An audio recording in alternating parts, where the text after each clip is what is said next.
You are now in the arena. Welcome to Gridiron presented by Underdog. Woo woo!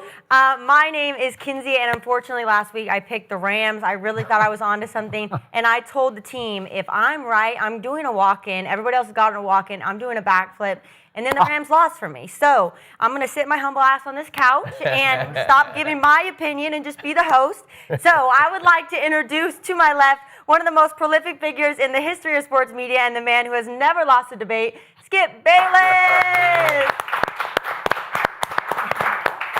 Next, of course, we have Super Bowl champion, 5-time Pro Bowler, 2-time All-Pro cornerback, Aqib Talib. And still supporting LA, I see you over here. We have our quarterback, top 5 passer in the history of the USC Trojans, California's own quarterback, Cody Kessler. Yes, sir. And we have a special guest. His first time on the show, hopefully not his last. We have Mercedes Lewis. He's played 19 years in the NFL and holds the record for the most career games played by a tight end ever. Wow. Hey. Yeah. So, this episode presented by Underdog, they are dropping some fire promos all season long. So today only, Underdog is hooking everyone up with the Lamar Jackson gimme pick, okay? So Underdog is the easiest way to turn your sports knowledge into cash. Underdog is available in more than 30 states, Georgia, Texas, Missouri, all of them. And if you're new, make sure you use code GRID when you sign up. Play $5, get $50 in bonus funds. So Aqib over here, you given picks what, twice now? Hey, twice, and I'm...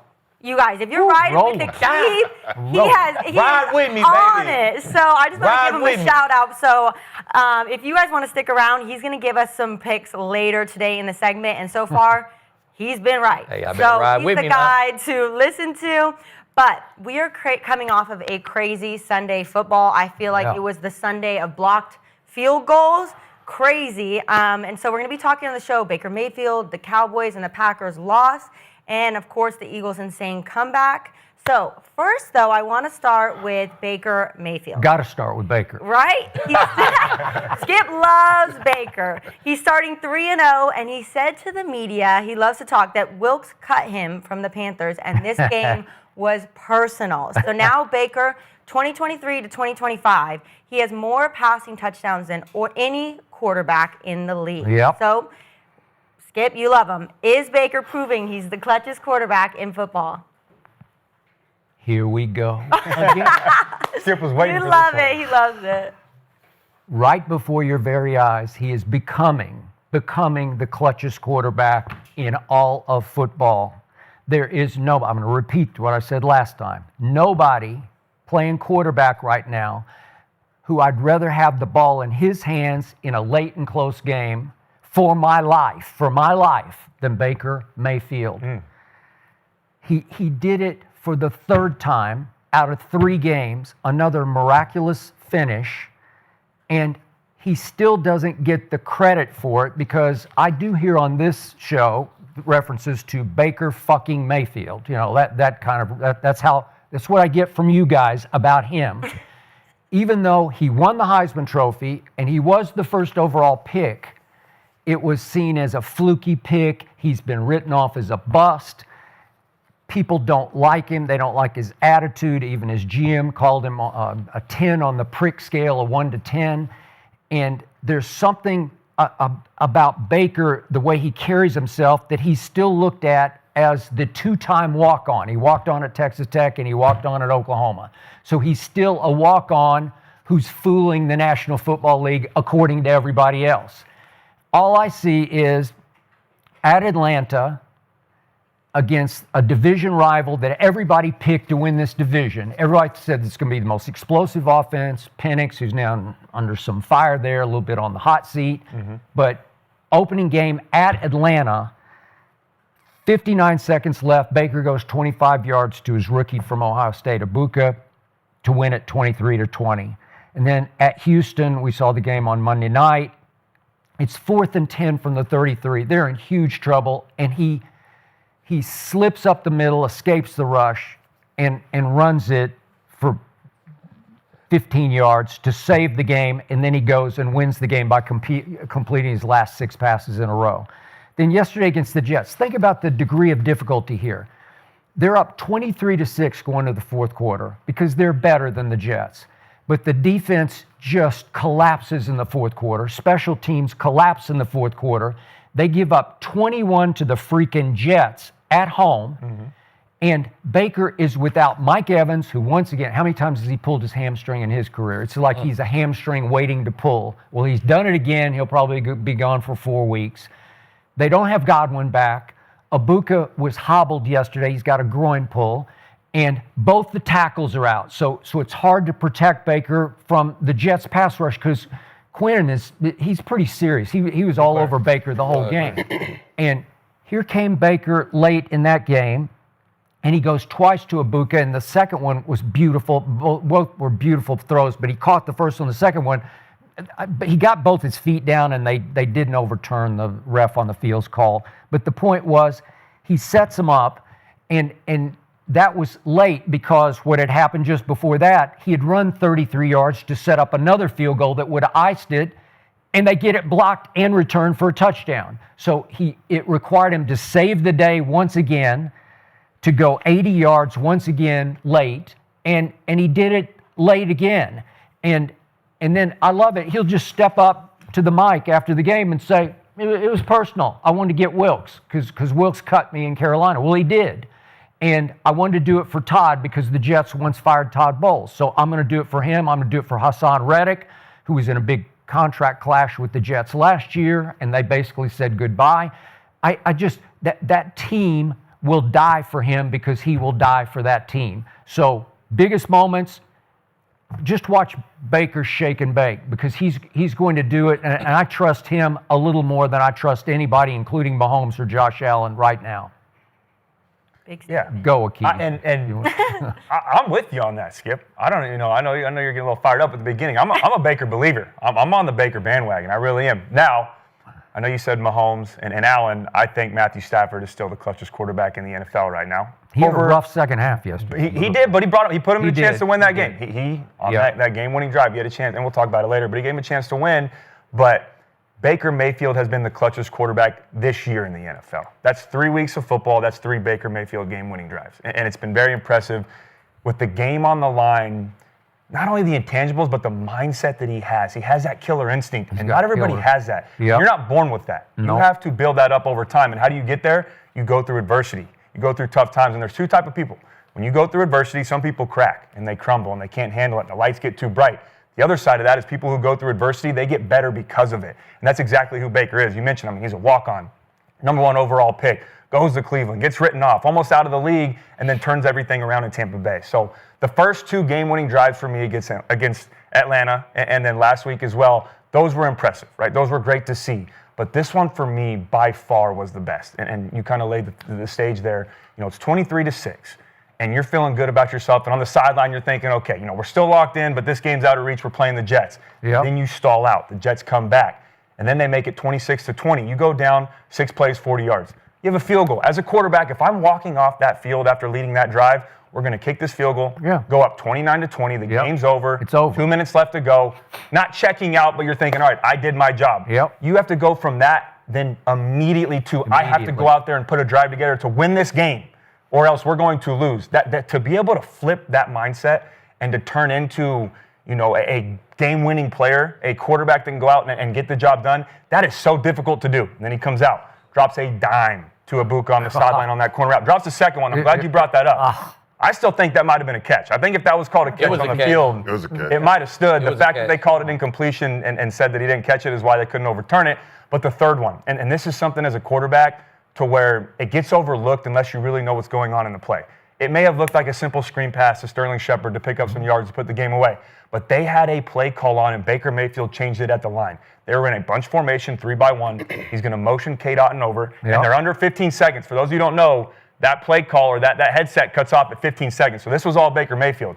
But he motions him across, does a double cadence. Hey, hut, recognizes that it's cover 0. Then he confirms that it's cover 0. You can hear him stop everybody, and he goes, hey, go back. Curry, which is their tunnel screen to the right. That's their check. So he's doing this all on his own. In that moment, Play clock's running down. This has to happen quick. Puts Houghton back on the other side, but the most important thing he did was he put Bucky Irving on the left side. Why is that important? Because in cover 0, that gap defender on the inside, the linebacker would have been man-to-man. But the fact he moved him to the left, now that makes that end have to peel with them, and it takes a player out of the screen that you're running to the right. A lot of guys can make that check, but to do the minute details and the tiny things right with the game on the line, it is extremely impressive. Does it right, and you can watch it. Irving does a little swing, pulls the defender out, hits Shepard, picks up a big play. 2 plays later, they win the game. I mean, it's deep breakdown. It is great. That's a great breakdown. You got to watch that back. Go watch it, and that's all Baker on that play. It's very impressive. So I'm torn. Overall body of work, I still say Matthew Stafford. I'm putting the ball in his hands. But this year so far, Baker Mayfield has been the most clutch quarterback in the NFL. But see, that's the thing. The question is not this year. It's who is the clutchest quarterback, period. Yeah. And, I mean, I love his comeback against the 1-2 Falcons. I love his comeback against the 0-3 Texans. What, Kinsey? Kinsey, what? I love his comeback against the 0-3 Jets, too. I just love it. Incredible. And I love the Bucs. I got my Bucs fans all over me on my page, Skip. They think I don't got no love for the team who drafted me. I got love for y'all, chat. My Bucs fans in the chat, I got love for y'all. I just don't think Baker. Just not for Baker. I just don't think Baker is the clutchest quarterback in the NFL. What's wrong with that, Skip? What do your eyes tell you? My eyes tell me that, let's see what happened this weekend. Jalen Hurts took his team down a game-winning drive. Did. You know what I'm saying? Yeah. Right before that, Matthew Stafford took his team down. He did. It was a game-winning drive. It got blocked. Yeah. Let's see. Who else? Aaron Rodgers took his team down. That's a game-winning drive. Flacco took his team down for a game-winning drive. Even Trevor Lawrence took his team down for a game. So my eyes tell me it was just a week of the game-winning drive. You know what I'm saying? And Baker he played an 0-3 Jets team. He did a great job. So he's 3 for 3, but it's fluky. I didn't say it was fluky, Skip. Yeah. I like what he's doing, but if you don't do it on a big stage, when that speech that you gave about I wanted to get him and I wanted to bro, that shit don't matter in the regular season.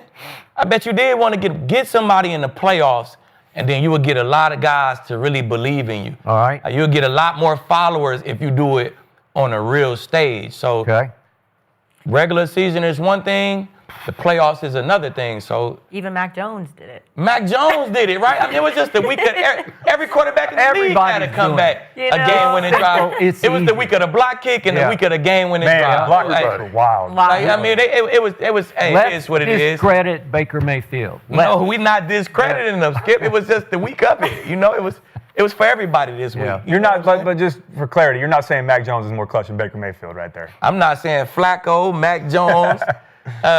Trevor Lawrence, A-Rod, Matthew Stafford, or Jalen Hurts. I'm not saying any of those guys are more clutch than him. I'm just saying I told you who my clutchest quarterback is because he did it on the big stage. I feel like as them games get bigger and bigger, guys play different. You know, I played a lot of playoff games, Skip. I told you how many, like 14, 15 playoff games. All right. It get tougher. It get tougher, and it get tougher, and it get tougher. I'll respond in a moment, but I want to hear big man talk here. Yeah, so, I mean, obviously, listening to all you guys talk about it, I think I'm somewhere in the middle as it pertains to Baker. Like, I feel like, obviously, it's only 3 games, and to get that label as far as being the clutches in the game, I feel like it has to be over a period of time. Let's just see how this thing goes out through the rest of the season, but obviously what he's done so far has been really impressive. I feel it's going to really show right now with the injuries that you talked about earlier, how he's going to come back from that and be able to lead his team. But I feel like throughout his career, he's had a tough start, obviously, and what he's doing now, you got to give him some credit. And, you know, it's just a small sample size to just say he's the clutchest in the league because I want to see more, but he's definitely doing his thing right now. But your instincts, I'm hearing, are telling you, don't buy, right? The instinct saying, but, you know. Yeah, I'm still a little on the fence about it. I got to, at least, maybe let's see what it looks like after 8 weeks. And after 8 weeks, if he's still doing these same things, and it doesn't even need to be taking his team back, game-winning drives, but just, let's just see. If they got at least 6 wins and he's like the main reason for it, then I'll be like, all right, All right, so Philadelphia visits Tampa this next Sunday. So what happened to the Eagles, you brought this up the other day, in a playoff game following the 2023 season at Tampa? Now, they didn't have Zach Bond and they didn't have those young corners that they drafted. But it was still the Eagles and it was still Jalen. Yeah, it was. And Baker just threw a flat-out party on them. He goes for 337, 3 touchdowns, and no interceptions. And the final score is 32-9 Tampa. So you can say maybe Tampa kind of has their number a little bit or just has a good feeling about playing against them. We'll see this coming Sunday. But I've told you this before, and I'm going to say it again. In the history of the playoffs, the quarterback who has the highest passer rating ever in playoff history is Baker Mayfield. He's now thrown 12 touchdowns to 3 interceptions in the postseason. That's pretty good. Yeah. And if you look at what he did against the Eagles, it's spectacular. And as you also pointed out, at the end of his run in Cleveland, he did take them to their first playoff game since 1993, and it was at their arch rival at Pittsburgh, and he goes there, and they just romp and stomp, and Baker throws another party at Pittsburgh. Man, he's showing you clutch, maybe not late game miraculous clutch, but to your point, high-level, consistent play in postseason games. I think he's done that. And he has lost 3 playoff games, but they went to the wire, every one of them. They had chances at the end. And I'm saying, what's not to love about this? But there's a tag on him. He's a walk-on. That's what I'm saying. In your psyche, you're saying, yeah, but he's just a walk-on. Nah, in our psyche, we just saying that he ain't won shit, Skip. Like, a playoff game here, and a playoff game here, like, that ain't shit, Skip. Our quarterbacks, if we want to stamp him as the clutchest, if we want to stamp him as the best, then that's Tom Brady like. That's Mahomes like. Yeah. That's Matthew Stafford like. Like, them the guys who deserve those tags because they earned those tags. Them guys also got regular season comebacks against 0-3 teams, regular season comebacks against 1-2 teams. They got those as well. Okay. So it's just not enough, Skip. And that Eagles team that you're talking about, he just blasted. First of all, we talking about clutch here. He didn't have to come back. He blew their ass out. He did? He didn't have to come back in that game. So I don't even know why we talking about that. I know, but 337 is big time. I don't know. But it wasn't nothing clutch about it. You know what I'm saying? I mean, you used that to was throw just for 400 at USC, right? You know what it feels like. This a totally different Eagles team that he's finna play. Hey, I threw for 300 a couple times in the league too now. This is a totally different Eagles team that he's finna play. This I know. How do you feel week. about this weekend? They're both obviously 3-0. Well, we're going to find out if he's Where the game at, Kinsey? What? Where's the game? I think it's at Tampa. It's in Tampa. Yeah. It's in Tampa? But they're saying Godwin might try to go. But if Mike Evans can't go and Ibuka's still like Then he got a limping. built-in excuse, right? Okay, well, he didn't have a built-in Skip's excuse. still gonna He doesn't come have on either Monday. of his tackles. Yeah. They said Christian Morris might try to play.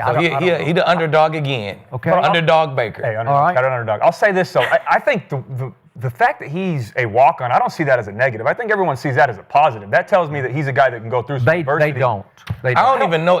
Walk on. You a Heisman Trophy winner, a first round. Yeah, pick. like that body of work is out It's the over. window. No, It's all the way I out the window in my book. You So can't that's judge why I'm looking someone. at you as a Heisman Trophy winner, first round pick. You in year 8. First overall pick, right? That's what I'm saying. First overall pick, Heisman Trophy winner. I just want to see some playoff shit. Yeah, You know what I'm saying? That's what I'm saying. Like, that's why I want to see it, because you are a first overall pick. You are a Heisman Trophy winner. I want to see the shit. Like, you know what I'm saying? I see Jared Goff, first overall pick. Yeah. I see some shit. You know what I'm saying? I see some playoff wins. I see some shit. What I see is you got no love for Tampa.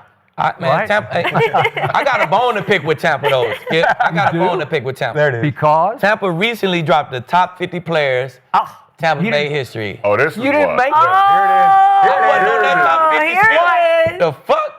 What? Wow. How was I not on the top 50 for Okay, Tampa? then they're out. Disrespect. Baker's out. Baker's out. He's We done. hate Baker. He's done. We hate I'm If off I the can name some of the bandwagon. guys, It's over. but I ain't gonna disrespect some of the guys they put on that list. But come on, man, I had like 16, 17 picks when I left Tampa in 4 years. Like, bro, come on now. But what did you win? They played me. But it's a lot of guys on that list who ain't win shit, who was on my team. We all ain't win shit. Because you have said multiple times, you're about to win. You're about to win. But for this list, it wasn't about the wins because there's guys on that list who ain't win shit. Yeah. Rondé and Warren them and Bo, that's Derrick Brooks, they won shit. Yeah. But Tampa ain't won that much shit. No. You know what I'm saying? You top 50? Top 50, Skip. Come on. You fucked up. You fucked up. I feel played. But I mean, like, what Aqib I'm going to go to Eagles this weekend. Aqib, you're like what Aqib's saying is, and I get it, it makes sense. Like, you're not saying he's not clutch. He's I'm not saying he's not clutch. But clutches, that carries weight. Bro. You got to do it on the biggest stage. It's a lot of I guys. say Stafford, Mahomes, Brady. Look, and I want to ask Mercedes this in a second, but if I'm on a team, every day of the week I'm going to battle with Baker Mayfield. The game on the line, I'm not saying I don't want to battle with him, right. But I'm not saying he would be my first pick. That's my whole point is I would take multiple other guys ahead of Baker. This year he's been number one, but body of work. And I know sometimes the teams make a difference. I'm not saying that he hasn't been on, some bad teams. Yeah. He played a team sport, a collective record of 1-8 this year. So Mercedes, as a tight end, if it's like you're going for your Super Bowl this year, Clutch's quarterback, who are you choosing to be on the team with? Are we talking about present, like playing quarterback playing right now? Yeah. If you had to choose Clutch's right now. Right now. To bring you that Super Bowl ring this year. I'm probably going with either Stafford or Mahomes. And why? Why though? Why are you going with them two? So obviously they've both been in the big game. They've won. Shit. That's it. That's your answer right there. They both did this shit before. Yeah, that experience that they have in doing that. I mean, it's, you know how it is. Like, you feel different when you're in preseason games, regular season games, and playoff games. And like, it takes a different mentality, a different mindset, a different type of fortitude to be able to have your game transfer in the playoffs and do that. And to see, when you watch great things happen, it's just like, damn, like, you know what it feels like. Yep. You know what I mean? And it's just a different, I need to be sure. So if you're asking me that question, like, you need to be sure, yeah. I need to be sure. I'm taking them guys. Yeah. Why Skip haven't done that, though? Go ahead, Skip. Mahomes. What? Just the truth is, if you look hard at his last 2 seasons and the start of this year, it's just falling. His performance eroding. Right. It's slipping into the sunset. He was 8th in QBR 2 years ago, 8th last year, and now he's fallen. Pro Football Focus ranked him after last night. They rank him 16th in the league in performance, just going off the numbers. But still led him to the Super Bowl. Well, he did, and they were down 40-6 with 4 minutes to go. Okay, they're down 46, but he did that. They won the year before, though. He did that. I got the it. year before that. Even though he was 8th, Okay, but I'm saying, if you watch him last night, they're playing the Giants, and the Giants just looked miserable last night, and Mahomes is throwing backward passes like, I think I'll throw it backward. Oh, you will? But what are you doing, to your point, Skip, I was telling my son, like, who fault is this, Mahomes? But why is Pacheco turned this way when he goes this way? You know why? Because he's told to run a flat route, but he got pushed backwards, and I'm always. Yeah, so why is you this way though, bro? So Mahomes like, bro, what That's the why. fuck? Might as well turn that into a wheel. Like, come on, bro. Like, you know what I'm saying? I'm selling it. Just turn this way, Mahomes, and put it on your chest, bro. Like, okay, but get it, Mahomes is some past tense. Like, I got you. I mean, who can argue? He was starting to threaten Brady, like for clutch. And yet, over the last 2 years plus 3 games, you can't make the case. You would go with Baker. If somebody came and put him in a vacuum over the last 2 years and 3 games, and you said, for your life, you die if you lose this game, right. You'd say, I think I want that guy. I want why that though? guy What in the did orange Baker do in the jersey. playoffs last year? What's that? What did Baker do in the playoffs last year? Well, they lost to Washington. But that's it. Yeah. So why would I take Baker? But Jaden was spectacular in the end of that game. Yeah. So maybe I'll take Jalen. I'm not going. Maybe I'll take Jaden. Jaden, yeah. But I'm not going to take the guy who lost. If we take just the last 2 years, Baker, you're 0-2 in the playoffs. Yeah. I'm not taking you. You out the category right now. I'm gonna grab you by your neck and throw you to the back real quick, bro. Like, why would I take that? It's tough to say that you would take a guy that you don't have an example of how he's going to play on the big stage. That's my whole point. It's no disrespect to Baker. He is a damn good quarterback, and he's a clutch player. He is. But we haven't seen him on the biggest stage yet, so we don't know how he's going to react. He looks great in the regular season. He can get it done in some of the playoff games, but when it matters most in the Super Bowl, talking about clutchest of all time, when there's no example, it's tough to just say, all right, I'm taking Baker. I'm going with Stafford first. I'm going with Mahomes first. I'm going with guys, Tom Brady. Does it matter to you he has the highest passer rating in the postseason ever? No. Skip, I'm with you though. I would love to have Baker Mayfield. If I'm starting a team today, Baker Mayfield's on that short list of quarterbacks. Yes, you can. You can't finagle him. If you get your number is the number, and we start playing cover 4, and you just keep completing shit, completing. But that's not tricking up the stat. I mean, that's not tricking it up, but it looks better. It looks better that way. I mean, to the point of like, you brought up as far as like Mahomes' numbers and how they've been lowered and what it's been. I just feel like, all of that said, I'll take a Mahomes that's not, his numbers have dropped, but he's been there and he's proven, than somebody that I'm just like, I think he's cool, and then for the moment he's doing fine. Yeah. He's showing some clutch, shit going on, but it's just, if I had to put my life on it, it's no doubt. He's not even in the conversation for you. And if you give Mahomes Mike Edwins, Godwin, and Ibuka, oh my gosh. Oh my God.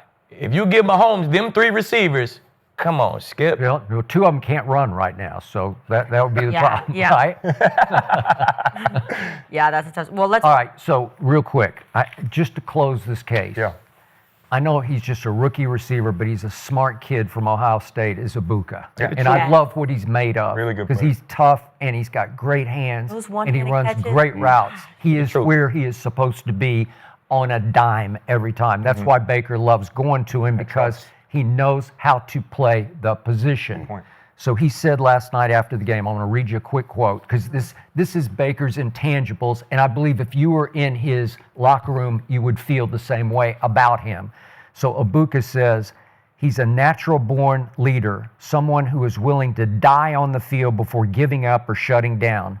I think it's pretty special to have someone like that at the helm of your team, so we're in good hands. I think they believe they're in good hands, not crazy hands, not fly-by-night hands, not fluky hands, like one-game wonder kind of hands. I think they think they're in good hands as a franchise going forward. And I think you would too if you were around him every minute, every day, and competing against him in practice. Because he'd be going at you. He'd be exchanging with you all through practice. We had great battles, but that same quote, great battles. That same quote, we could say that about 15 quarterbacks in the league right now. All right. But listen, I think it's deep in that locker room what he's done for that franchise. And to step in for Brady, it's hard because you can't be Brady. And he just said, no, I'm me. And I'm going to be me, and I'm just going to do me. And that's what he's doing. Yeah, he is. Yeah. He's still doing him. First round exit. Yeah, okay. You got it? First round exit. Win the division. He's definitely not doing Brady. Win the division. First round exit. Okay. Then you got him in the playoffs. Okay. Well, that's not bad. Okay. Well, let's move on to a different quarterback, okay? So 139 yards, 2 touchdowns, 1 interception. Let's talk about Aaron Rodgers. He did throw for a 17-yard touchdown pass. Clutch, we would say, with 2:16 left in the game. The Steelers' defense, though, did force 5 turnovers to beat the Patriots. So, Aqib, has Aaron Rodgers convinced you that the Steelers will make the playoffs with him at quarterback? Well, I've been convinced, right? Yeah. I've been saying that I think Pittsburgh will fight for that 6-7 spot somewhere in there. But I think A-Rod arm looked good, man. It's, Skip says it's washed, but I think it looked good. I think. But 139 yards? I mean, yeah, he came out. He scored touchdowns on the first 2 drives. Yeah. That second half, he stalled out a little bit. He ain't had that many possessions. He stalled out a little bit, but like I said, that defense has to play. Long as that defense played like it played, they kept him in the game. They had 5 takeaways. They kept him in the game. And then when it came down to it, they needed A-Rod to be A-Rod. Yeah. And he was A-Rod, you know what I'm saying? So that's the league to me, man. That's the league. It's the biggest team game in all of sports, right? Everybody got to play. If his defense played the way they played, take the ball, they gave up a lot of yards, right? Mm-hmm. That's why I don't care about yards. The Patriots had a bunch of yards, but they lost the game. So I'm just real big on wins and losses. I could care less about yards. When it come down to it, can you take us down and get a tutty or not? Yeah. Can you take us down and get a field goal or not? A-Rod took him down, got a tutty, won the game. So I still think that they'll be 6 or 7 seed. They in there. Okay, that defense going to get better and better and better. But they have beaten the Jets and New England. Yeah. Okay, you impressed? Because you weren't impressed with Baker. Not right? impressed. I'm definitely not impressed, but they won the game. That's them wins that's going to contribute to them having 10, 11 wins, 9, 10, 11 wins, and being All right, and Seattle went in there and blew them out at home. Okay? They did. Yeah. right. Yep. So I guess Skip don't like it. He watched. Yeah, go ahead, Skip. No, let Mercedes go. Because Okay, you know Aaron pretty well, yeah. right? I mean, I'll just start off by saying, I mean, the Steelers I feel like they're always going to be in the playoffs, right? And they haven't really had a quarterback to really get them over the hump. I felt like, before A-Rod signed there, I did an interview and they asked me, was he gonna where I think he was gonna sign at? And I was like, I'm thinking the Steelers. I hadn't talked to A-Rod at this point, but I just had a feeling that that's what it would be, and I feel like that may be the piece that they needed. I think, obviously, the offense, they're still working out kinks and all of that stuff. Obviously, it's a new offense for A-Rod, too, coming in and doing his thing. The defense is going to be what they've always been. Yep. I just feel like as the season progresses, they'll be fine. Like, A-Rod is one of those guys that, and mind you, there was questions about him coming in. Oh, he's going to be the same guy. He's still making some of those same throws that we've seen. Yeah, 100%. The running back is getting busy back there. I just feel like it's going to take, a little more time. Let's see what it looks like at the halfway point, and then I think this conversation. What have you heard from him about Pittsburgh? Is he comfortable? Is he? Yeah, he's enjoying it. He said that as far as like the competition, like they're competing on both sides of the ball, and so that's a good part about it. And he was like, he feels that as long as they stay focused and can cut the small mistakes down, they'll be fine. Go. Yeah, I'm with Aqib on this. I was where I said that I was convinced that they were a playoff team after week 1. Yep. My biggest question right now is we're 3 weeks in and I still have no idea what the identity is of this football team. That they haven't established, okay, are we going to lean on Aaron Rodgers? Are we going to be a run-heavy football team? Are we going to play on defense? Or is that going to be our MO? It just still is a question for me right now. And going into the year, it was always, okay, we're going to run the football and play defense under Mike Tomlin. They have been below average, in my opinion, at both, even on defense. I know they had 5 takeaways, they had 5 sacks, but New England was moving the ball up and down the field. And I know you don't care about yards, but you're not going to have 5 takeaways every game. You can't get away. It was really 6 because they stopped him once on down. Yeah, so that's like a turnover, But right? you can't make a living off of that. No. You can't say, okay, we're going to bank. Because one of those, Drake May had an open corner route for a touchdown through a bad ball, didn't see the corner. Yeah. The other one, just a fluke where the ball got knocked out by Stevenson going in to score. Yeah. You can't make a living off of that. And for me, the defense right now is it's a bunch of superstars, but they're playing as individuals. It doesn't look like a unit yet, but I'm not worried about that. They have a lot of veterans on that side of the ball. They're going to figure out how to get it done. I think they're going to get better and better as time goes on. They're showing you flashes right now. It's just the standard of the bar is so high because of the talent to where I expect them to be dominant week in and week out, especially against New England, especially against the Jets, especially against those type of teams. Even Seattle with Sam Darnold. He's a good football player, but I expect them to dominate those games. The other thing, the run game has been non-existent. They are 31st in the NFL right now in running the football. Aaron Rodgers is at his best when he can go off a play action and make the linebackers come up, have to play the run, and then he can throw it over your head. He's not been able to get comfortable in this offense. I wish Arthur Smith would be a little bit more aggressive. I don't like the play calling. I think that's why they stalled out during that football game. The first 2 drives, they go down, score a touchdown. They go 12 plays, 90 yards on the second drive. They're up 14-0, and then it stops. And the play calling gets bad. They were losing on first and second down. You're getting behind the chains, which makes third down even more difficult. And then you have these penalties before the drive even starts that kills it. And you know how hard it is from going in 1st and 10 to 1st and 20 or 2nd and 15. Your playbook goes from here to here. And then you have Aaron Rodgers, who's 41 years old. No one's expecting him to be 4-time MVP Aaron Rodgers anymore. He can still spin it, though, as good as anybody. I will say, I went back and watched that film yesterday. A lot of what makes A-Rod, like, his superpower is being able to move. Right? And so, like, he's definitely limited back there, and you can tell when the rush is getting to him, like, certain situations he'll be to get out of that normally and do his thing, and it's just like, damn, like, I'm watching this unfold in front of me like, oh, okay. He definitely 40. And that's what happened on the pick, though. Holy. If you watch the pick, he tried to do his little jump throw, get it out quick because the pressure's coming. Didn't see Spillane, the linebacker, come up and pick it off. Instead of letting that maybe get to the second window or resetting to the back or doing his little spin out where for sure. Not the fastest guy in the world, but he does a little slow motion spin and gets out. But right now, they need to find an identity. Right, so is it going to be defense? Is it the run game? Is it Aaron Rodgers? Defense. It is, but it's not there yet, Skip. So that's why I'm convinced is a strong word. So I still think they make the playoffs. To Aqib's point, I do believe that. I'm still riding with them in the playoffs. I don't know if they're really contenders in the AFC, but am I convinced? If I watch this Steelers team on film and go, yeah, that's a playoff football team? I don't think I'm quite there yet. I mean, Before you go outside real of quick, A-Rod, Skip. though- go ahead. I think that's a good spot to be in. While you got a new quarterback, 4 new faces on defense, a new number 1 receiver, while you got this whole brand new team. Yeah. If you 2-1, you in a good spot. While we establishing our identity, we seeing where we want to be. We not on 3. We in a good spot. You know what I'm saying? While we doing this, so it's going to come together. That's a great point because bad teams find a way to lose that game. Good Exactly. teams, For sure. especially their 2 wins are on the road. I know it's the Jets and it's Exactly. the Patriots who aren't top tier teams, but to go out, it's hard to win the NFL no matter who you're playing. Yep. Both their wins came on the road. I think 2-1 right now is a good spot for them to be in. That's a good point. I'm going to go big picture, then small picture. Okay. Big picture, it's hard to argue with you guys, all of you, about playoffs by default. If Joe Burrow were still upright, there's no way they're going to make the playoffs. That's just me. But you saw what Jake Browning didn't do just got a little yesterday easier, at Minnesota. I mean, it was a disaster. Yeah, it was a nightmare that I didn't see. I thought Jake Browning would be a little more credible than that. And they suffered the worst defeat in Bengals history, 48-10, worst ever. And Jake Browning was he's better than he was there, and Not it's the everybody and backup. their mom's It's Carson fumbled Wentz, the who ball. you played with for, or you were with for a little while. Philly. Yeah, and you lost 48-10.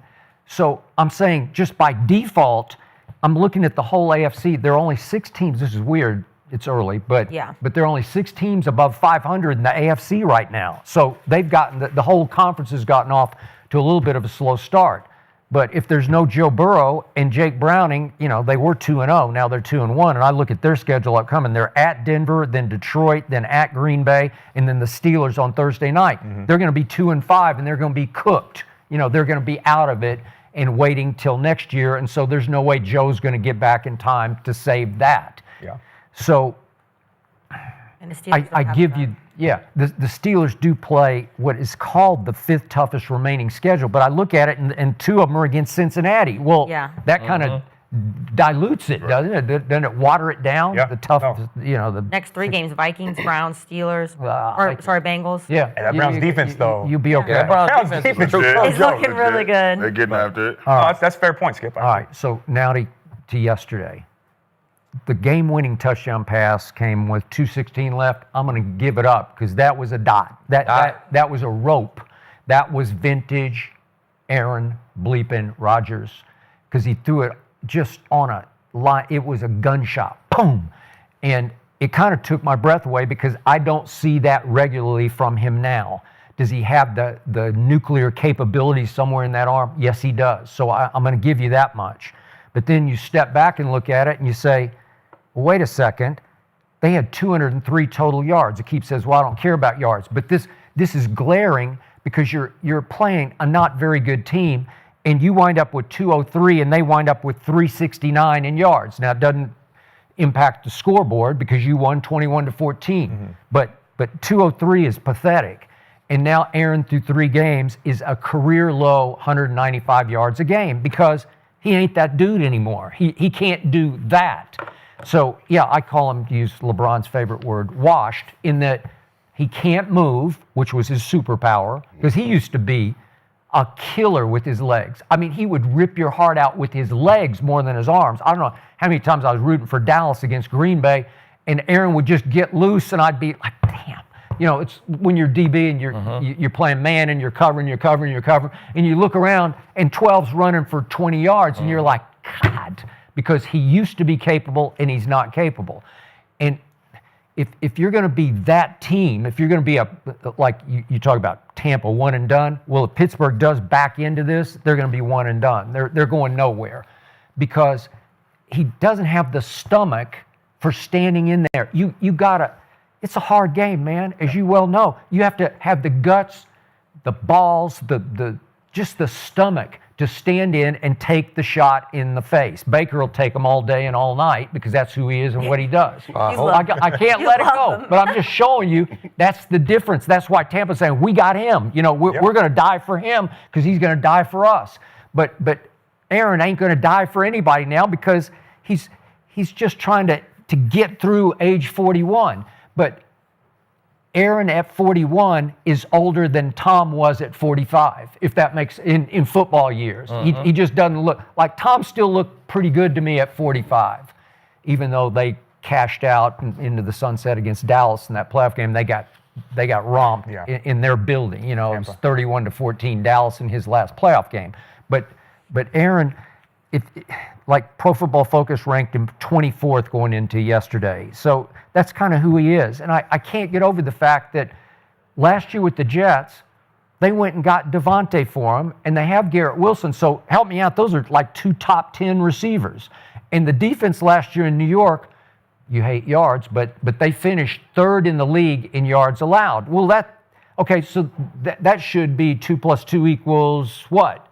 Well, it was 5-12. In the games Aaron started, he was 5-12 for the Jets because he struggled all year, and his QBR was terrible. It's 24th in the league. So I can't make a case that he's got to just go along for the ride. But if every once in a while against a bad team, with 2 minutes left, you can throw one to Calvin Austin the third. Is that his name? Calvin Austin the third? Yeah, the third. Okay. The third, yeah. And his daddy and his grandpa named Calvin. Okay, you got it. Bingo.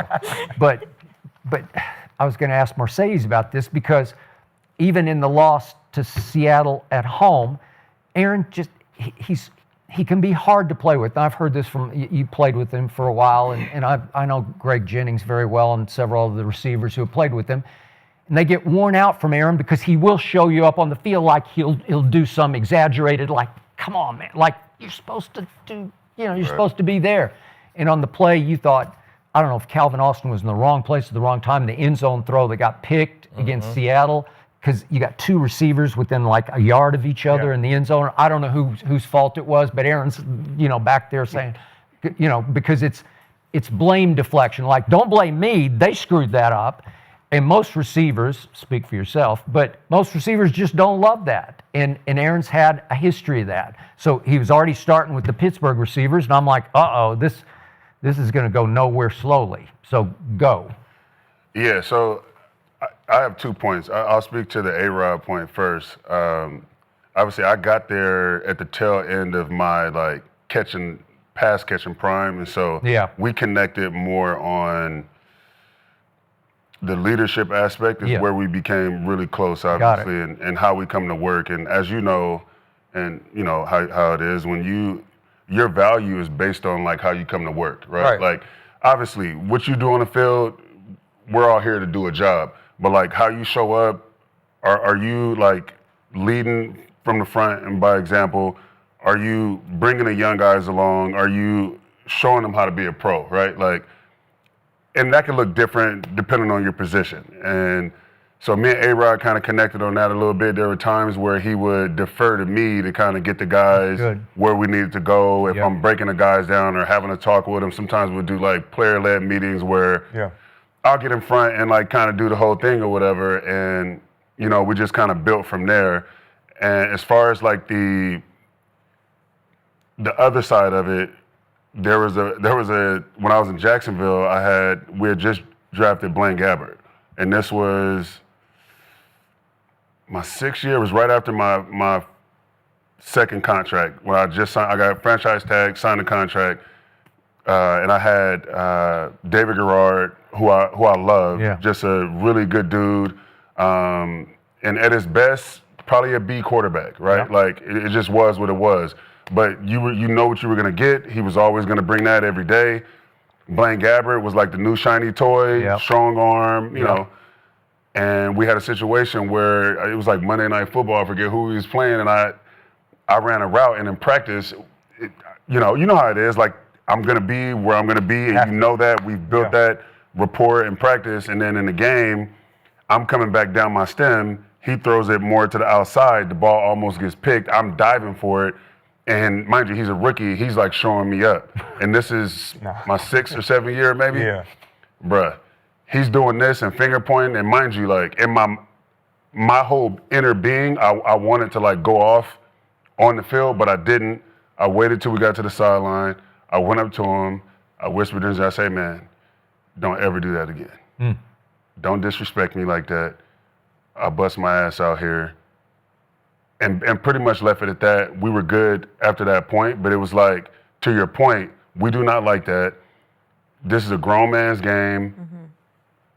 It's hard enough going out there and knowing that you could potentially be hurt, be done, you know, in serious ways. So we take this very serious. Don't have me out here on TV looking like I don't know what I'm doing, right? And so I've never experienced that, taking it back to A-Rod, like that part of it, because when I got there my first couple years, like I would run like corners and sail routes and things like that, screens and stuff, but nothing where it was like timing routes where I'm gonna be not where I'm supposed to be when he wants me there. For him to do me like that. But I've heard like stories about it for sure. Yeah. And we've seen it on the TV a lot. Yeah, Right. go, Aqib. I don't know. I guess I look at that situation from a defensive perspective, because like, I don't know, we about winning. Like, we not out here to feel sorry about how you look, how I made you look. Like, if you fuck up, somebody out of this 11 guys got to be the one who holds you accountable. Shit, a lot of my teams later in my career, that was me. So if somebody fucked up, I'm like, bro, TJ, get your ass like, and I'm gonna get at him. And it is what it is. He get mad and we have what we have. After the game, bro, we grown men, we'd be good. Like, man, I remember Norwood dropped a punt one time. It was on the field looking like he about to cry. Man, I must have grabbed his head and mushed him off the field. Like, bro, get off the field. You know who your damn defense is, bro? We like challenges like this. So I just mushed him like, bro, don't bring that energy to us, like while we on the field. If you were supposed to have safety help and you got beat deep, would you turn on TV and make it clear where were you? Clear as day. Okay. TJ, hey, TJ, what the fuck is you doing? Stu, what is you doing? I'm gonna make it clear as day, because I know Phil Simms. I know what Phil Simms doing up in that box. He on my head. So I'm gonna make it clear as day, because shit, I want to be All-Pro too. Which was TJ? Who? TJ Ward. Oh, TJ Ward. I always say TJ because one time we called, hey, zone it. Zone it, TJ, zone it. We looked at each other, zone it. They ran scissors, boom. TJ ran with the corner, and I came off with the corner. Post wide open. 80-yard touchdown on me. And I feel like that 80-yard touchdown stopped me from being an All-Pro that year. You know what I'm saying? Because Phil Simms roasted me, then Phil Simms came to our practice the next week. I stopped practice. Phil, bro, you fucking with my All-Pro. Doing that shit on TV. Really? Like, I got at Phil in the middle of practice because that shit real. He laughed it off and shit, and he showed me some love in the game. Like, that wasn't Aqib Talib's fault. I know Phil, he's a good guy. Nah, Phil a good guy. We always used to go back and forth because he used to put that watch the quarterback tag on me, and you know what I'm saying? Yeah. Like, I just know how to get the ball, Phil, but I just feel like, hey, somebody got to be the general out here, bro. If something happened and nobody just says nothing and everybody just like, oh, yeah, you messed up, all right, nobody said, we're not going to win games like that, bro. Somebody got to be held, we grown men. Somebody got to be held accountable, and if you want to take that shit off the field, like, that's little babyish.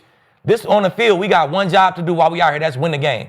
You know what I'm saying? So, hey, how we look it is what it is. I'll tell you this, though. I'll give you the quarterback perspective, and this is something I learned throughout my career, and everybody does it different.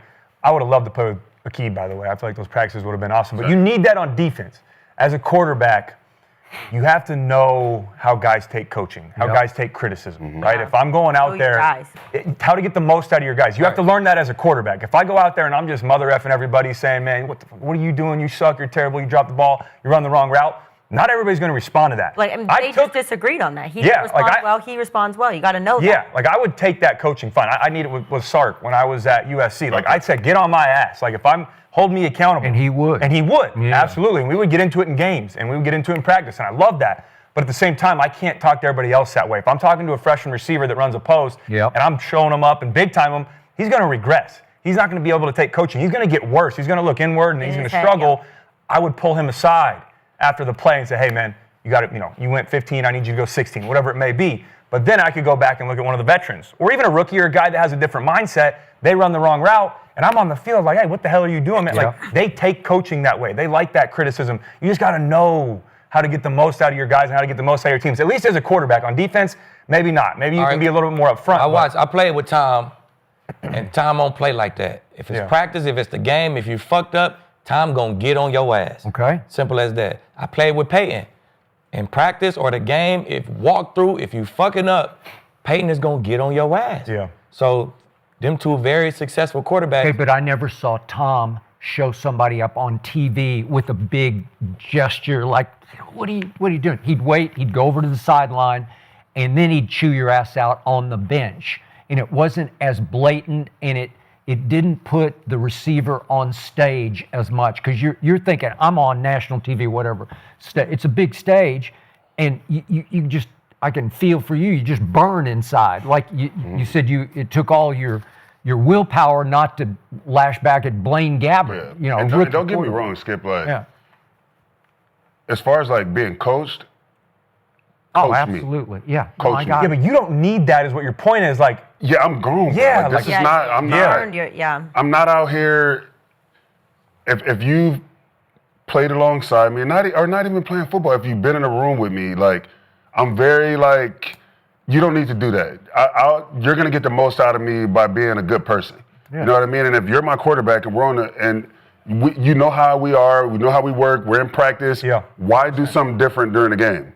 Right? You wouldn't do that to me in practice. That had never happened in practice. Yeah. So why in a game where, okay, now the mistake, the light is shining on the mistake, and everybody, you don't want people thinking it's you. It's okay. You're a quarterback. You're gonna make bad throws. I'm gonna drop a ball every once in a while. It is what it is.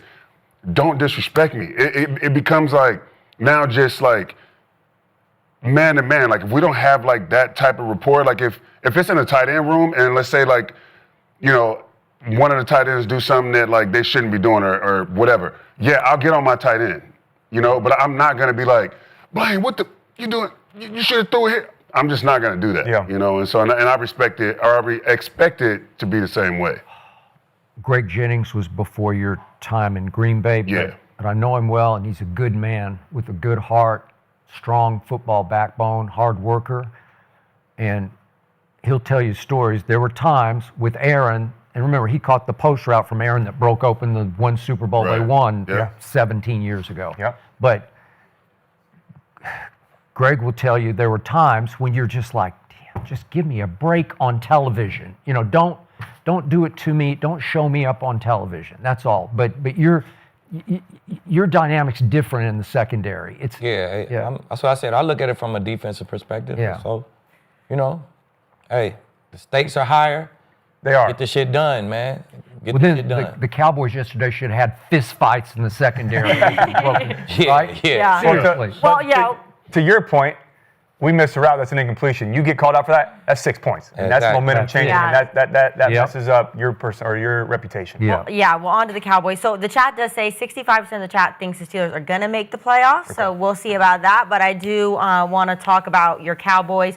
All of us accidentally wore black today, and I think it's for the funeral for the Cowboys. I did. Because CeeDee Lamb was just released this morning, and nothing is confirmed, but high ankle sprain. That's 4 to 6 weeks out. So I want to talk about the game yesterday because, Caleb Williams, he threw for 298 yards and 4 touchdowns. But, Skip, would the Cowboys have won that game if CeeDee wasn't lost so early? Yes, they would have. Really? Here we go. CeeDee Lamb is the leader of that team. He's the tone setter for that team on and off the field. He's the driving force of a team that obviously can only win games with its offense. So if you take the difference maker out, the fire starter out of the offense, the air goes out of the offense and the defense, what air there is in the defense. I don't know if it has any air. I'm not sure they have a defense. Yesterday I started calling them the Alice Cowboys. There's no D in front of Dallas, right? Big D is no D. But the point is that after I slept on this, it just ate me up this morning when I woke up and I thought, I always scream at Schottenheimer, just get him the ball early. The first or second play, just flip it to him, a little wide receiver screen, a little slant, just put the ball in his hands because he can run after catch. And he's one that likes to get a lick in early so he feels like he's given as much as he's getting. And they don't get him the ball early until finally they line him up as the solo back in the backfield, the solo back. There's no deception to it. There's no trickeration to it. There's no fancy to it. It's just, wait a second, you're just going to hand him the ball and let him try to bang it up the gut? What? And you hand it to him, and he doesn't do this for a living, man. He's, I'm sure he's practiced it a few times, but it's not reverse action. Right. You haven't deceived anybody, and he takes a step, and there's nowhere to go. So he, as you would, if any of you guys were lined up back there, you'd say, I better bounce this, I better. So he takes it wide, and there's nothing, and he gets run down from behind, and he gets rolled up on. And it's a disaster for the season. Like Schottenheimer, what are you doing? Like I told you guys the other day, they call him Shotty, but sometimes you might want to change the I in the middle of it and call it, seriously, because that was, pardon my language, a shitty move. That was a shitty idea, right? So I'm looking at that same drive. You're already down, you've given up the bomb TD after the fumble, but so it's 7-0, but you still drive it on down and you get it 4th and 2 at the 34. And Shotty decides to kick the field goal. And I'm like, you can't. You got no defense. We established that against Russell freaking Wilson last week. Yeah. You got no defense. You have to outscore them. So it's not a field goal game at Soldier Field. It's not in the snow and cold. It's 80 degrees. You better try to go for it on 4th and 2. Well, if he has CD, I'm going to give him a break because I think he says I'm going for it on 4th and 2 with CD Lamb. Because listen, on slants, little quick pop passes on 4th and 2, there's nobody better. His hands are so strong and he's so physical. He's got some Michael Irvin in him. He can body you and knock you off. And so I would like to think we make the 4th and 2 and go in for a touchdown with CD Lamb, and now we're just exchanging scores. It's who has the ball last is going to win the game, because I don't need a Brandon Aubrey field goal in the first quarter. I need him late in the game like we had against New York to force overtime and win in overtime. So I'm looking at the offense without CD. He catches no passes in the game. So Dak goes 30 of 41 in the game. Sounds pretty good, doesn't it?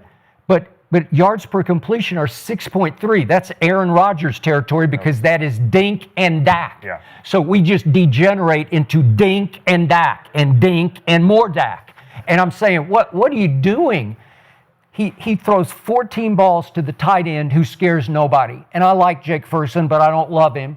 But he catches 13 for a grand total of 82 yards. Well, I don't know, did you ever catch 13 balls in a game? I don't know if you ever did. Not in the pros, in college. In college you would have. But it's a lot of catches for an average of 6.3 yards. Yeah. Okay, it's hurting nobody, scaring nobody.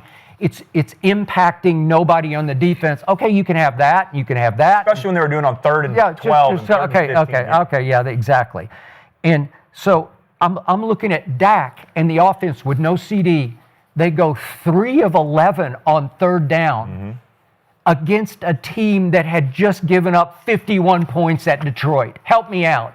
That's just awful. When your only hope is to win with your offense and you're 3 for 11 on 3rd down. And Pickens I love him and I'm glad he's there, but he's the 1A. He's not the one. And you could see yesterday he can't be the one. You can't just start going to him like you could go to CD and let CD just take a game over physically. That's not what Pickens does. So in the first half alone, the defense gives up the 35-yard touchdown. And then the flea flicker, they got tricked. I thought it was going to get blown up on the handoff, but Swift managed to get it back, and Caleb threw his guts out for 70 yards, and it's a touchdown. And then they let Swift get loose on that 41-yard screen pass, and then Burden catches one for 29 late in the half that sets up another, they go up 24-14. You can't stop anybody. And I know you're going to come back at me on this, but Trevon Diggs, I don't know. I can't watch him anymore. I just can't. Okay, so he decides I'm gonna jam Odunze on this play, and I got him, and I think he had him by himself. It looked like it to me. Mm-hmm. I don't know. Maybe I'm going Phil Simms on him, but he gets up. And so he's going to jam him by popping him in the chest. I don't know if you ever use that technique occasionally, but he pops him in the chest, and he takes the brunt of it because the backlash of it, Odunze kind of, takes it and gives it back, and Trevon slips and falls, and it's 35 yards, easy touchdown. Help me out, and I'm saying, what are you doing, man? And then there's a play in the second half where he goes low on a tackle. In the open field, fine. And he jumps up. Oh, this is just me. I could be wrong about this, but it looked like he just thought, I got an excuse now. I'm out. And he trots to the sideline like, I got a bad shoulder. I just think he wants no part of it. He thinks they can't win without his best buddy, Micah Parsons. And he's lost heart. And the whole defense, after CD went out, the air goes out of everything, and on the defense too, where I can't watch them anymore because they're better than they played yesterday. They are. The pass rush, they had one hit on the quarterback all day. What? Pass rush terrible. Okay, it's just terrible, but they're individually not terrible. I don't know. And then Eberflus. Chicago fired him. Maybe we should follow suit. We should fire him now. He'll be gone next year for sure. Well, come on, man. Well, come on. I don't know. To answer Kinsey's question, though, would they have won with CD? No, because CD was there when the Cowboys came out and got their first stop. Okay, the defense went 3 and out the first time they had the ball. Yeah, they came out, got a good stop. Okay, that worked. And Javonte came out, got a big run. Okay, and then what happened? Then what happened? He got the ball took from him. Okay, wait a second. He got his purse snatched. Exactly. That's what I'm saying. It's like a purse snatching in broad daylight. Right. You're a big physical back who's just running your ass off. That's what I mean. You let a little DB come and snatch the ball from you? And that's my point, Skip. CD was there for that. So once the game starts to turn like that, you got a big run, boop, they strip you, they come out, do the flea flicker, bomb you, touchdown. Like, the momentum just swing, and it's a game of momentum. It's hard to get that back on the road, let alone 2 plays later. Now CD go down. Like, so once that happened to your team, man, it's over with, man. It was just, so if CD was there, maybe they would have lost 31-24, 31-17. Maybe CD would have put 2 touchdowns up. But when your defense play that bad on the road, big play after big play, damn, you let them convert 60% on third downs. You stop them one time in the red zone. Once the defense play like that, man, you have no chance on the road. The defense got to show up for you to win on the road. And once you let that momentum swing like that, you have no chance. By the way, I don't care what the offense do. Now you can't go back to Tampa or Dallas. You realize that? I'm of that mindset as well. I think that CD went out early enough in the game that if they were going to have a chance, they would have been able to figure it out. Like, I felt like with him in there, yeah, it probably would have opened up the offensive playbook more, but they have other issues they got to work out, and regardless if CD is in there or not, the defense is just, they got a lot they have to figure out, and I don't think that it would have mattered if he was in there to finish the game or not. Yeah, I agree. I think it would have been a little closer. Right. You can't deny that he's not going to make a difference in that game. Yeah. He's in there, obviously, Right. and you talk about how the Dallas offense looked once he came out, but still, you've got to give credit to the Bears. I know we're talking about how bad the Dallas defense is right now, but that Bears offense came to play. The defense played great too. They got some turnovers, but that game was won because of Ben Johnson and that Bears offense. Fuck no. No? Bro, it was guys running free. Diggs do a quick jam, fall on the ground. But you do a flea flicker. That's like the first trick play ever in football. Like, bro, but to run that what the free safety running downhill, Devontae Wilson. Why is you coming downhill to make a tackle on that? Like, bro, you are deep middle. You supposed to be going lateral, then downhill. He take 2 steps back and fly downhill. You want me to tell you why That's he did terrible. Bro? Why is more wide open in the end zone? Everybody looking at each other. Like, bro, that's not a great offensive play. That's a terrible defensive play, bro. We got guys wide ass open running free all day. Like, all day. That's terrible. That's because Ben Johnson was down up. How many times do you expect a flea flicker on P and 10, on possession and 10, the first play of the drive? You're not sitting there, especially on a toss. They didn't hand it off do the run uphill. Like, they turned around, they pitched it, which I immediately think, all right, it's a pitch. But they're in cover 3. There's a level to this of, as an offensive coordinator, to where he said, all right, when I pitch this ball, they're going to think okay. But yes, that's the thing. Not the deep third and the deep middle safety. Every time I'm in cover 3, I think it's a flea flicker. But that's why the receivers have to sell. I'm waiting. Especially if he don't come block me, I'm really waiting. But they sold it a little bit, and then he slipped through. But you sold it by doing like a little fake walk. Hey, I am not doing that. But that, that don't happen to good DBs, so you're telling me right now, if you, on a normal flea flicker when they hand it off, sure, you don't see the ball. You're just reading your keys, the guards, all of that. But if you see the ball pitched, I'm telling you, there's an element to that, and you play defense. I'm not saying I know better than you. For linebackers, it is. Okay. Not for the cover 3 corner and the deep middle safety. You don't see that and think trigger? No, we think flea flicker. Okay. Reverse pass, toss pass. We think I'm deep third, bro. If I tackle you, it's going to be at 10 yards, and I'm okay with that. My job is not to go get a tackle for loss on this play. You know what I'm saying? Yeah. I thought it was genius the way, like the timing of calling that play. And that's what I'm saying. When I said the timing, I meant like the timing in the game. Yeah. First down and 10. Yes. Like that's starting a series after you just scored. That's what makes like a good coordinator to a great coordinator. Yes. It's like the timing and like being able to be offbeat and making sure that like you always got the defense on their heels, not knowing what to expect. And like the other one too. I know it might seem like Matt a simple LaFleur play. is the same way. But yeah, LaFleur's the same way. But you're going shot, pushing the ball down the field. 3rd and 9. All right, they're hurting us down the field. We're going to back off. We're going to play coverage. We dump off a little screen with DeAndre Swift, and no one's there. No, go ahead, Aqib. Retaliate. Oh, bro. You run a flea flicker from the 40-yard line. Like, we call that the shot zone. That's what we're expecting you to throw it deep. It's 3rd and long. Hey, screens and draws. That's like the basic stuff of the book. But when that's you're what we learned. Dashed over and over on explosive play, you're thinking, all right, they're going to keep pushing the football down the field. They lull you to sleep. But and they then pushing go, the ball down the field on 1st down and 2nd down in the shot zone. Now it's 3rd and long. We know what y'all going to do with 3rd and long. Hey, screens and draws, sticks. That's what we plan on defense, and it was nowhere to be found. So you're saying that this is more on Dallas's defense than Ben Johnson and Caleb Williams' offense? I feel like they did a good job calling the game, but it wasn't like he came with this genius game plan. Oh my God, a toss sweep. We've seen all this before. 3rd and long, a screen. We've seen that before. Like, that's day one training camp stuff that defenses, good defenses, we put in, bro. We know what to expect. 3rd and long, I call Wade Phillips right now. Wade, 3rd and long, what we expecting? Screen and draw. Like, hey, I'll tell you, the Dallas Cowboys aren't scared. Apparently you need to call the Dallas Cowboys and let them know. Yeah. But I'll say this, the other thing that stood out to me, going back to Ben Johnson, because I got to give him credit. I talked about Caleb Williams.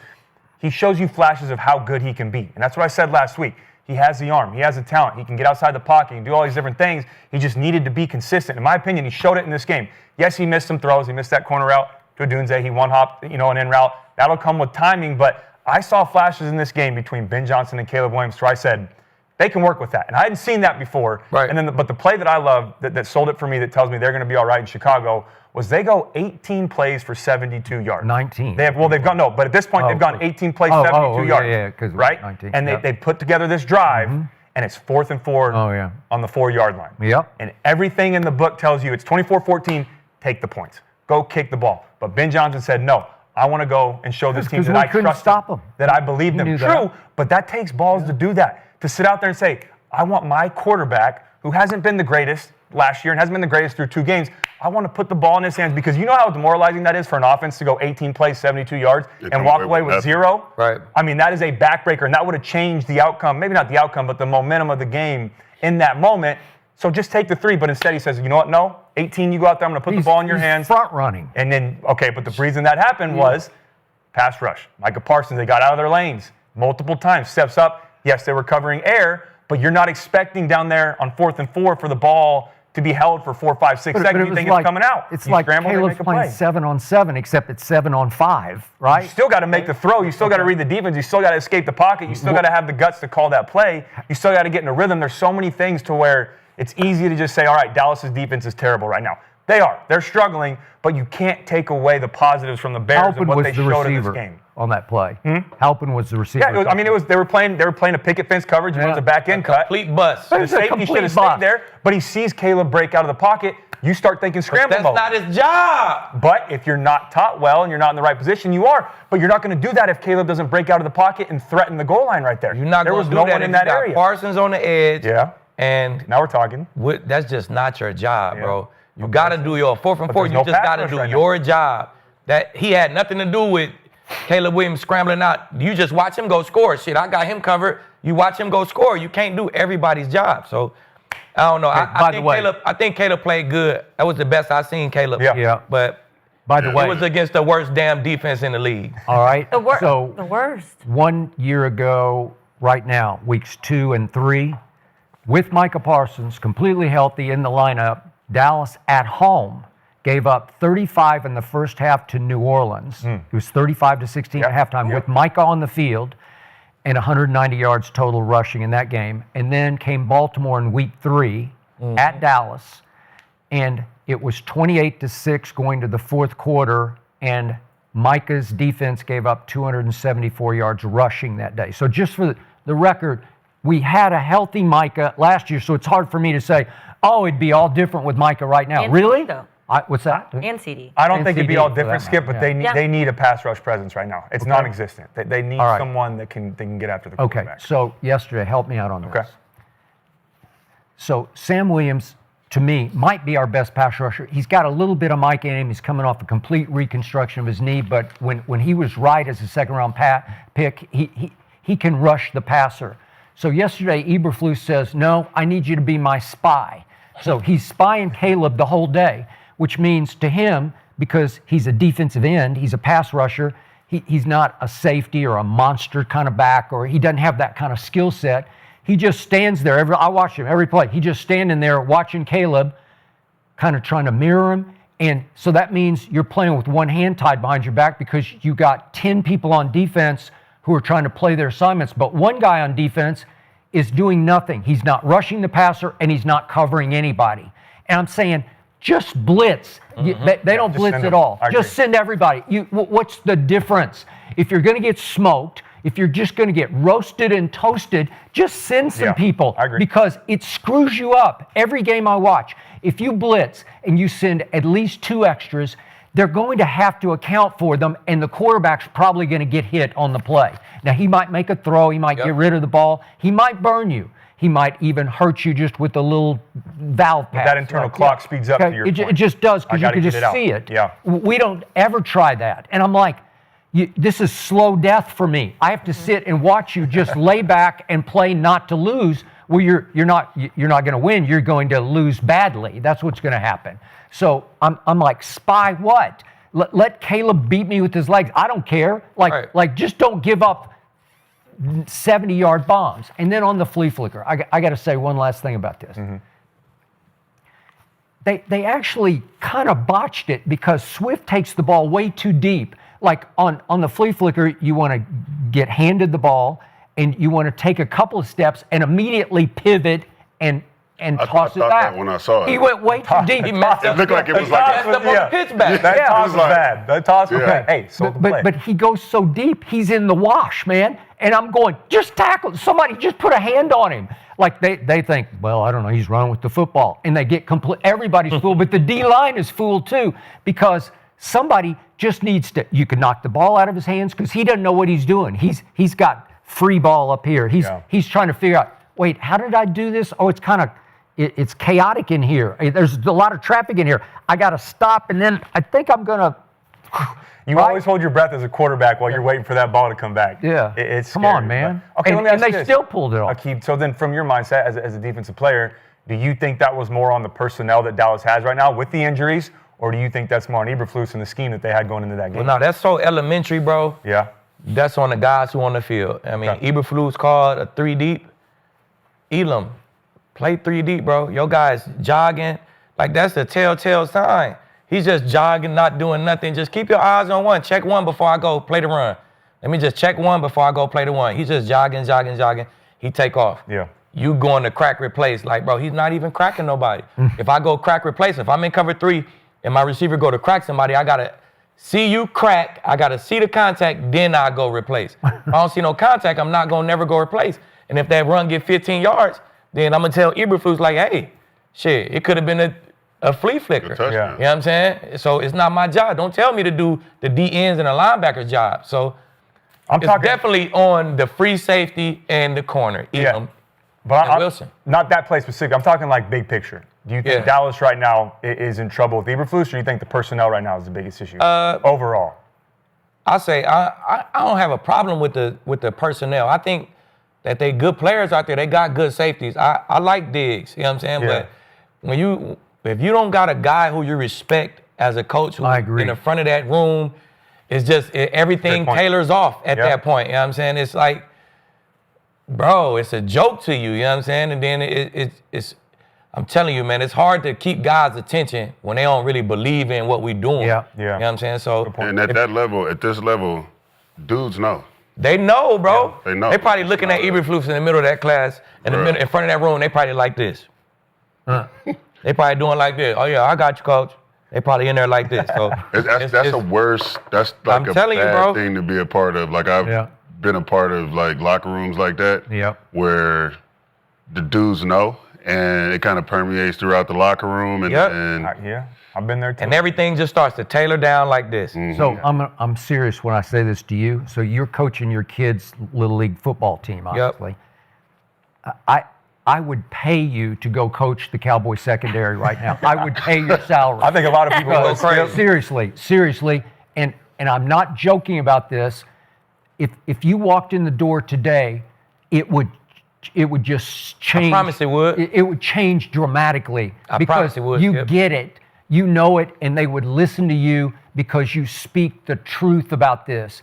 And you speak it in a way everybody can understand it, but on a deep level, too. Where And I'm going to hold guys accountable. You would. Yeah. I don't bar none of that shit. Like, hey, I don't care who you is sitting in that chair. I'm going to tell you, Wilson, that's dumb as shit. Yeah. And you the fucking post, you the middle post player, bro. Why is you running downhill to make a tackle? I'm going to tell you, black and white in front of everybody. Okay. So it's that shit, that kind of stuff got to happen in that defense. Donovan Wilson's a pretty good football player. He is. But he plays the run way better than he plays the pass for the most part. And that was just wrong. And he probably knows it. But Malik Hooker, he's a former first round pick. He's a pretty good player. Good football player. Okay? Yeah. So in the pieces in the pass rush, I mentioned Sam Williams, he's the spy, but this James Houston, he can rush the passer, and they don't play him very much. And Dante Fowler led the Commanders in sacks with 10.5. I watched him all day yesterday. He couldn't get off a single block. He's being single blocked all. He just getting just suffocated by the left tackle. And I'm saying, what's wrong with you, man? Because I've seen him rush the passer before. And that Ezra Rawaku, they tried to play him, number 41. Yeah. He can't get off his block. Can't get off of it. Can't. And I'm saying, they're better than this. But you need to blitz some people to free it up and get some motion in it. Get That's why I say, energy. Skip, they're a year away, Skip. Yeah. If you don't see, they're going to clean it up on defense. Yeah. They're going to use them draft picks, use that money to get a couple difference makers on that defense. The offense is cool. You know what I'm saying? I think the offense is good. I think a better coordinator. I think a better coordinator would suit them well. But, Yeah. well, if you don't see Aqib on the couch next week, it's because he's now working for the Dallas. Cowboys, funded by Skip Bayless. I will. So I'm funding. please, No, I would like to Skip, keep let's do Aqib, it. though, right here on this couch. I do want to move on to the guy that the Cowboys obviously lost because it wasn't looking good for them either. So Gerald stood on this couch and he said, it's week 2. We can't say that the Packers are good. We don't know them. And he was kind of right because they just got beat by the Cleveland Browns. So Mercedes, what did that loss tell you about the Packers as Micah heads to Dallas this coming weekend? I think first and foremost, we all know what the ceiling is for the Packers, but then now we know what the floor is too. The floor. And I think it comes down to composure and just experience. Obviously, they're a young team, and so they're going to have some growing pains, but I just felt like, those mistakes towards the end, like obviously, like I picked the Packers to win by a landslide. I thought it was going to be somewhere between like 28 and like 10 or something like A lot of that. people Oh, Vegas made some money. yeah. And so for it to look like that, but then, obviously I thought it was going to be an ugly win. It's literally like 4 minutes or something. I'm at my boy house watching the game. I'm like packing it up. Like, all right, I'm about to go to the crib, get ready to watch the Sunday night game. Yep. Like I thought it was Yeah, over. I'm in my car on the way, and I just hear that they lose. And then I'm like looking up to see how that happened. And all that happened in a little over 3 minutes. Yeah. I just feel like the leadership has to shine through a little more there. And I think that Jordan Love, my guy, but he needs to grow up a little bit. I feel like Yeah. that pass that he threw, there was no reason to do that. Yeah. And like I couldn't dissect it to see what the coverage was, but I just feel like you don't make that throw. Yeah. You just don't make that throw. It was a chair concept, or it was kind of a double slant with a that on the corner. Okay. And he predetermined I'm throwing that number 2 slant, and Delpit fell off, which was a hell of a play by It was a Delpit. fucking great play. It was Was a it like great trap? play. It was an excellent No, play. Oh, it he was just man. came off. Oh, wow. And he fell off because he It was saw some Rondé Barber Yeah, type it was shit. like Okay. some off the radar. Okay. It was a hell of a play by Delpit. And that's a great point. But if you're Jordan Love, I talked last week about how the biggest thing for him, the last 12 regular season games, he hasn't thrown an interception or whatever it was, because his decision making was taking that next step. You have to be great in your decision making all the time. That was, to me, old Jordan Love right there. Right? I'm going to go out there, okay. I noticed that I like it. It's man-to-man. This is 3rd and 3. This is the concept that we're calling. I know, okay, I'm going to work my slants. Maybe alert to the corner if I like it. But you start with that inside slant. You can't just predetermine that. You have to confirm what you see post-snap. Yeah. As soon as you put your foot in the ground, I mean, it's bang-bang. You got to expect, okay, it's not there, it's not there. I'm going to work outside. If that's not there, throw it away. I would live more so on the side of throwing it away. Your defense is playing great. Punt it down there and force the Browns. Especially at that time in the game. With Like, there's no Flacco to go all the way reason. down. The game's over at that point. You just can't make the crucial mistake, Yeah. and Jordan Love did. So that's what worries me right now. I'm not out on Love, though. I still believe in him. You haven't fallen out of love with I Love? haven't fallen out of love with Love. He's from Bakersfield, my hometown, so shout there out you Jordan. go. But to Kinsey's point, I'm glad Gerald isn't here today because, he would have He would have know. let us have He it, would right? not let us In live my down. defense, in our defense, Gerald, I know you're watching. It was after 2 weeks who was the best team. Now, if we're talking after 3 weeks, then Yep. I would give him some Yeah, credit. But yeah. the thing that I do love, why I think that the Packers are legit this year, that defense is the real deal. Well, They are. I mean, that defense is so good. And that's- Even, I mean, with Parkins, that adds another element. Without them, though, they look damn good. Their rush is great.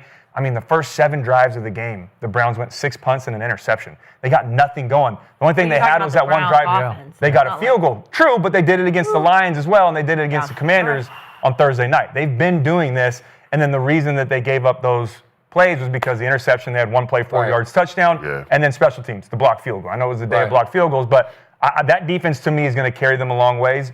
Just Love and LaFleur and that offense can't make those crucial mistakes. The great teams find a way to win those games. Right. I say Love made one mistake yesterday, and he looked at the inside slant. By the time as soon as he came off to this slant, Delpit came off with him. already, so yeah. I mean, That it was a great play. He would pick that off on a lot of guys. You think so? It was man coverage. He read the man. He would get a lot of guys like that. I used to see Rondé Barber do it. Yeah. Rondé was like the greatest at that shit. He got one in the playoffs against the Eagles and went to the crib. But that's just a hell of a play. And you got to do it the perfect time. And if you come off early, you're not going to get it. You got to come off right when the quarterback come off. He just made a great play. So I feel like the offense made one mistake, and then special teams made one mistake. And I feel like the reason that it wasn't a blowout by a landslide is because that's the ultimate trap game, bro. It is. You have a big Sunday night. You know, everybody talking about this Yep. Sunday night. Parsons going back to Dallas. That's a big deal. Even though the Cowboys not too good, Yeah. it's still a primetime game, and it's a big situation. It's the Cowboys, you know what I'm saying? Yep. So it's easy to look over them guys, man. And after you look over them guys, you tend to have a great, amazing week of practice. Your coach could tell you we overlooked them, and I've been in games like that, you know what I'm saying? So I know how that following week go, you know what I'm saying? So they're going to have an amazing week of practice this week, and And it keeps you honest. Like, do. again, like you guys were saying, like through 2 weeks, they looked like they were going to be, best team in the football. league. Yeah. This is what's great about the NFL, man. Like you got a ball, you got to play. Like you can't go out there. Like we're grown. Everybody, we're all doing the same stuff to prepare, to get ready, to compete. And like if you go out there thinking it's sweet, especially on the road, and that their defense is flying around too. You know, so you can't take nobody for granted. And I just felt like they did. You know, I think they took them for granted. They took it for granted. Cleveland put them all Browns on, and that juice was turned up. Both defenses really played great, though. Yeah, they did. The Packers defense, they didn't show anything that makes me concerned or anything. Right. They played an Against excellent Joe game. Flacco, it didn't concern you? I mean, they played an excellent game. They pretty much gave them, that's what they're supposed to do to Flacco, right? Yeah. Give them nothing. They gave him nothing. They started on the 4-yard line one time, scored a touchdown. But Judge blocked the kick. Joe got 11, 12 yards and set him up for a field goal. You know what I'm saying? So he did. The run defense could be a little better. Penalties too were hurting them in that game. But to Aqib's point, I mean, they had penalties one hurt drive enough to give them no points. Yeah. You know what I'm saying? They had one drive that looked like anything, and that was for 3 points. I mean, other than that, it was 3 and out, 3 and out, 3 and out, interception, 3 and out. And even that drive, it was after a block kick. What they got? 24 yards? And no, I'm talking about the one earlier, and they went 12 plays for like 60 and got a field goal. But still, they buckled down and didn't give up anything big. Okay, my turn. And I'm probably going to piss off the Packers with what I'm about to say, but I don't care. This Packer team is a bunch of front runners, and I believe they will be exposed as front runners as we get deeper and deeper into the season. The point for me yesterday, and I was not surprised by the outcome, but Micah's Green Bay honeymoon ended yesterday. There was no more Lambeau lunacy. There was no more introducing Micah before a big stage national TV game at Lambeau, sending Packer Nation into a pregame frenzy. There was no more overwhelming the Lions and the Commanders with this extreme crazed early energy in which they just extinguished the Lions and the Commanders before they even knew what had hit them between the eyes. And it allowed Micah to pick his spots, to play pass rush downs, and to pin ears back and tee off on those two quarterbacks. And it's like he died in Dallas and went to heaven in Green Bay because you couldn't have been thrown into a better spot, right place, right time against those two teams. And they're both really good teams, and they will prove to both be good teams. But they got buzzsawed in half in Green Bay because of the stage that they walked out on that Micah got introduced into. So, to me, Micah got outplayed yesterday by a better player. Myles Garrett had a better game than Micah did. Myles had 6 tackles to Micah's 2. He never has more than like 2 or 3 tackles. Myles did have a half a sack. Micah didn't have any sacks. Micah did have a couple of hits on the quarterback. I'll give him that. But I thought Myles stood out and stood taller than Micah did in that game because he's just a better all-around player who deserves more money than Micah, but now doesn't make more money than Micah. And by the way, Micah did have, he lined up off sides in the late field goal drive, and it hurt them because it was 5, but they were going to need the 5. So he got a little over anxious, and he just lined up in the neutral zone. If he would have missed, he would have had another one. Yeah, there you go. So now to Jordan Love. I've said this about Jordan, and I do like him because he's a really good guy, and I think he's a really strong leader for that football team. Mm-hmm. But if you keep them close, he has been known to make late mistakes of that nature. And I give you, that was a play by Grant Delpit. It was, because he plays with his head sometimes more than his talent. He's just smart, and their defense is legit. I mean, you can make it's the best defense in pro football, and they showed you that yesterday because Packers had a long, hard day on offense. Yeah, they did. And then, to your point, he just makes one late mistake. What time did it come? 3:18. So 3:18. So you play pretty clean football, and then you make one mistake, and all of a sudden the door swings wide open, and then insanity happens. And I give you that, but my takeaway at the end of that game was now the Packers have just a little bit of doubt in the back of their mind that we're not going to go 17-0, that Micah's not magic. He hasn't completely turned us into a juggernaut because a juggernaut goes and wins that game 28-10. So in the end, all I know for sure is that the Green Bay Packers lost to the Cleveland Browns. That's all I know, and that's a fact. Yeah. That it took 4 quarters, but it ended with Cleveland ahead on the scoreboard. And for what little hope I have left for next Sunday night, I love that because that gave me just a little bit to hang on to and planted a little bit of skepticism in the back of their minds. You say they're going to have a great week of practice. I don't doubt that. But deep down, they got to be thinking, we are human. You know, we're not invincible. That's what yesterday showed. We're not invincible with Micah freaking Parsons. So here we go. Bring it on. Let's do something. Yeah, I do want to talk about, obviously, Sunday Night Football. Yeah. We've been talking about this game since the Micah trade. Obviously, they're going to go, the Packers are going to face the Cowboys. So I want to know, Aqib, CeeDee Lamb is hurt. Obviously, you just called their defense the worst defense in the NFL right now, Cowboys. So what do you see? What do you expect Sunday between the Packers and the Cowboys?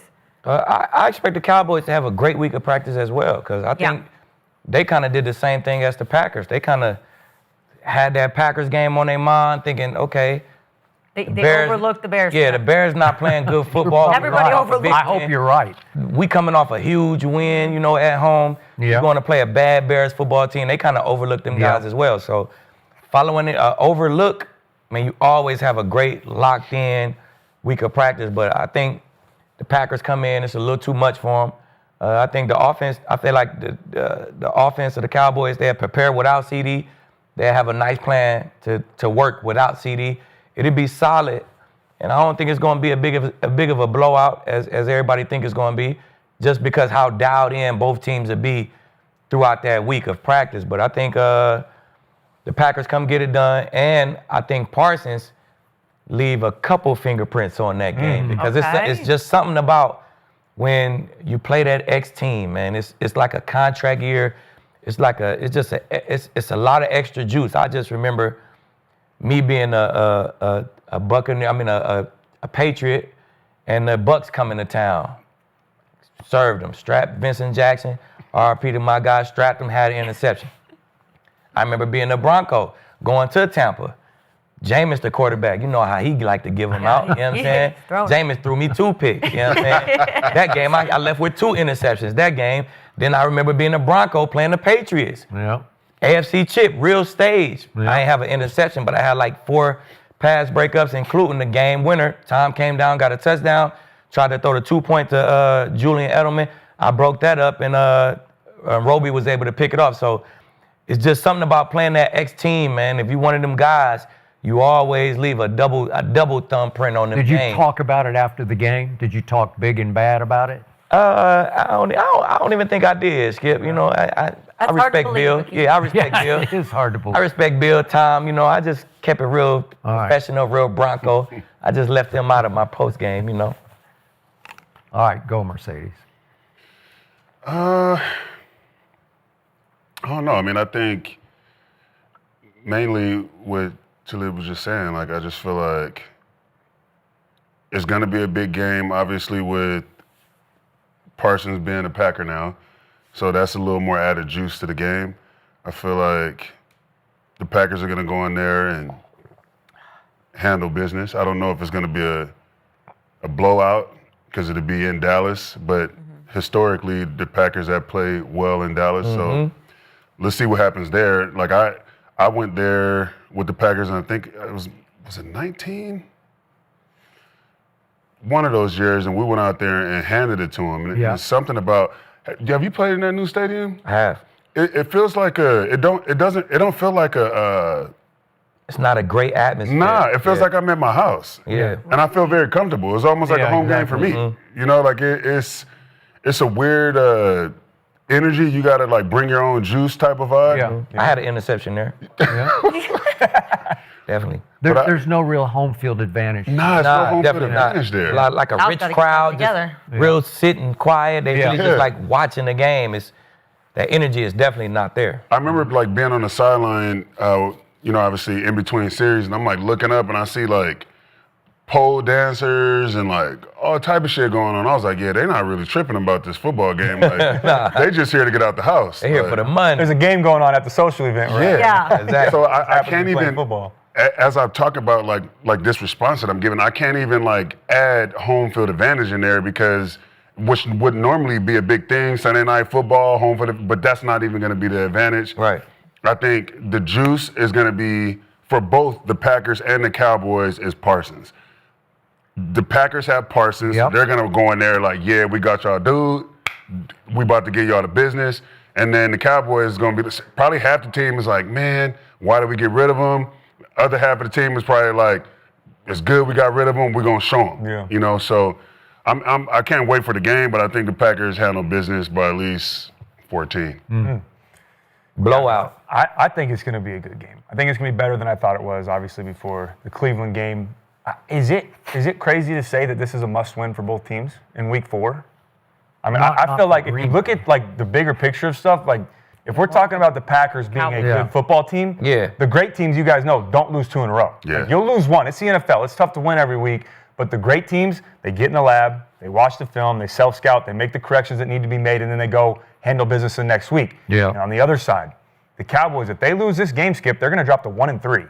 And they have injuries. And we don't know when everyone's going to be healthy. And obviously, CeeDee's going to be out for a couple weeks. And the defense looks shaky right now. It could be an early exit for the Cowboys this season if they drop to 1-3 and can't get this thing turned around. So I do think this is a must-win for both teams. I think the Packers are going to come out motivated. Yeah. To your point, no, I mean, I played there before when I was in Jacksonville. It's not a huge home field advantage, but the Cowboys' offense plays great at home. Dak plays great at home. Yeah. So I think that will be a factor.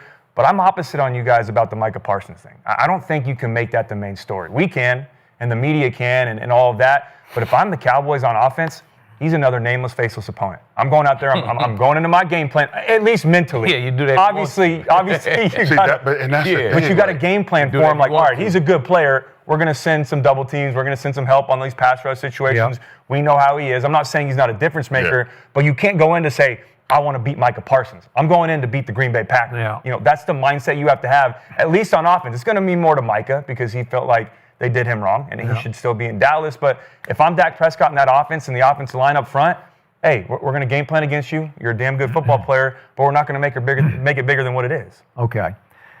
Let me say this about CeeDee Lamb. You can scoff if you like.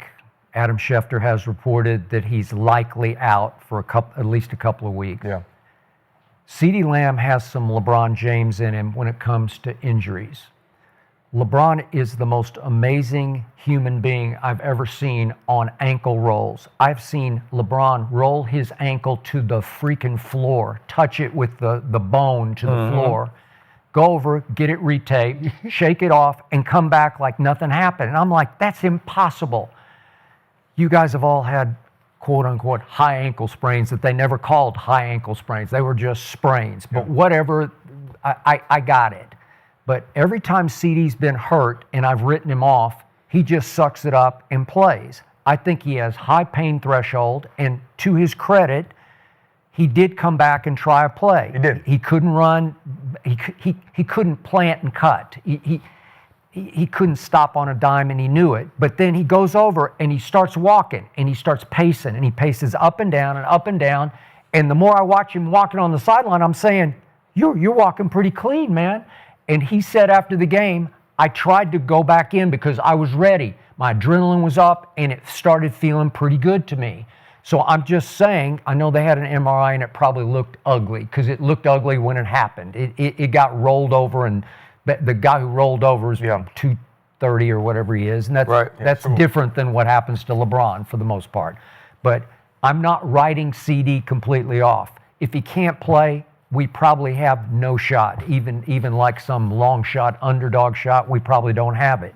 But Green Bay very quietly yesterday lost 2 starting offensive linemen, Aaron Banks and that Zach Tom, and they're both pretty good players, and they're both, I think they're going to be out. Yeah. Okay, so does it level the playing field just a little bit? And the run game is not great right now, too. It has not been great. And speaking of run games, right now the Dallas Cowboys are 3rd in the league in yards per attempt rushing the football. So Javante's been like a revelation for me, even though he got his purse snatched yesterday early. I agree. I don't get it, really good. But still, broad daylight. He runs hard, man.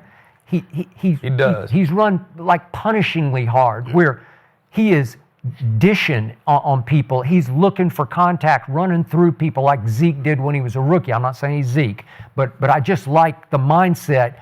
And it's starting to wear well on the offense because the offense is starting to look like, damn, we can, 3rd and 2. We got a guy who can actually get 3rd and 2. They didn't used to have that. So I do love that. Now, to the motivation.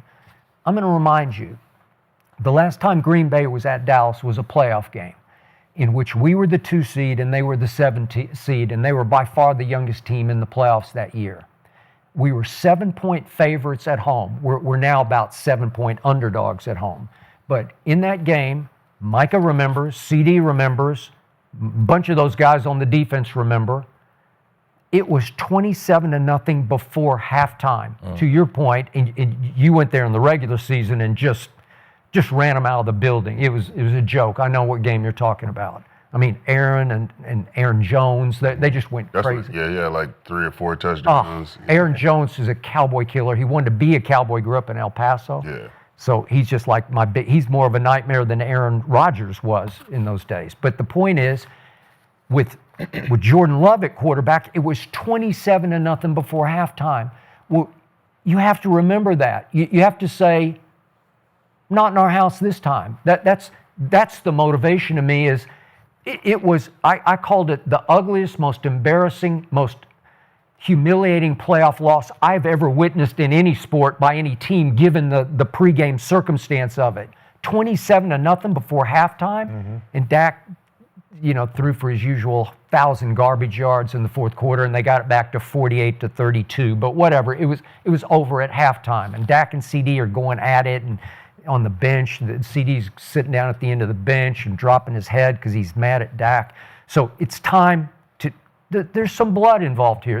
There's some revenge, and I think that whole defense should be sick and tired of hearing you ain't shit without Micah Parsons, because that's all you guys say. And maybe you're right about that, but keep saying it. I need you to keep saying that without Micah, we have no chance against Micah, right? That's what you're saying. Without Micah, no chance against Micah Parsons. So I need that to be the motivation, that all of a sudden Micah leaves Dallas, where he never really did anything for the last 3 years, and he becomes this combination of Reggie White and Lawrence Taylor and Charles Haley. Like he's 3 Hall of Famers rolled into one now. He's unblockable, unstoppable. Well, let's see. Let's see, because that's motivation. And so for all those reasons that you said, maybe you can just hang in with it. Just on sheer emotion, one game, one day. Even if it's America's house more than your house that you're playing in. That's what it is. So you like the Cowboys to win that game, right, Skip?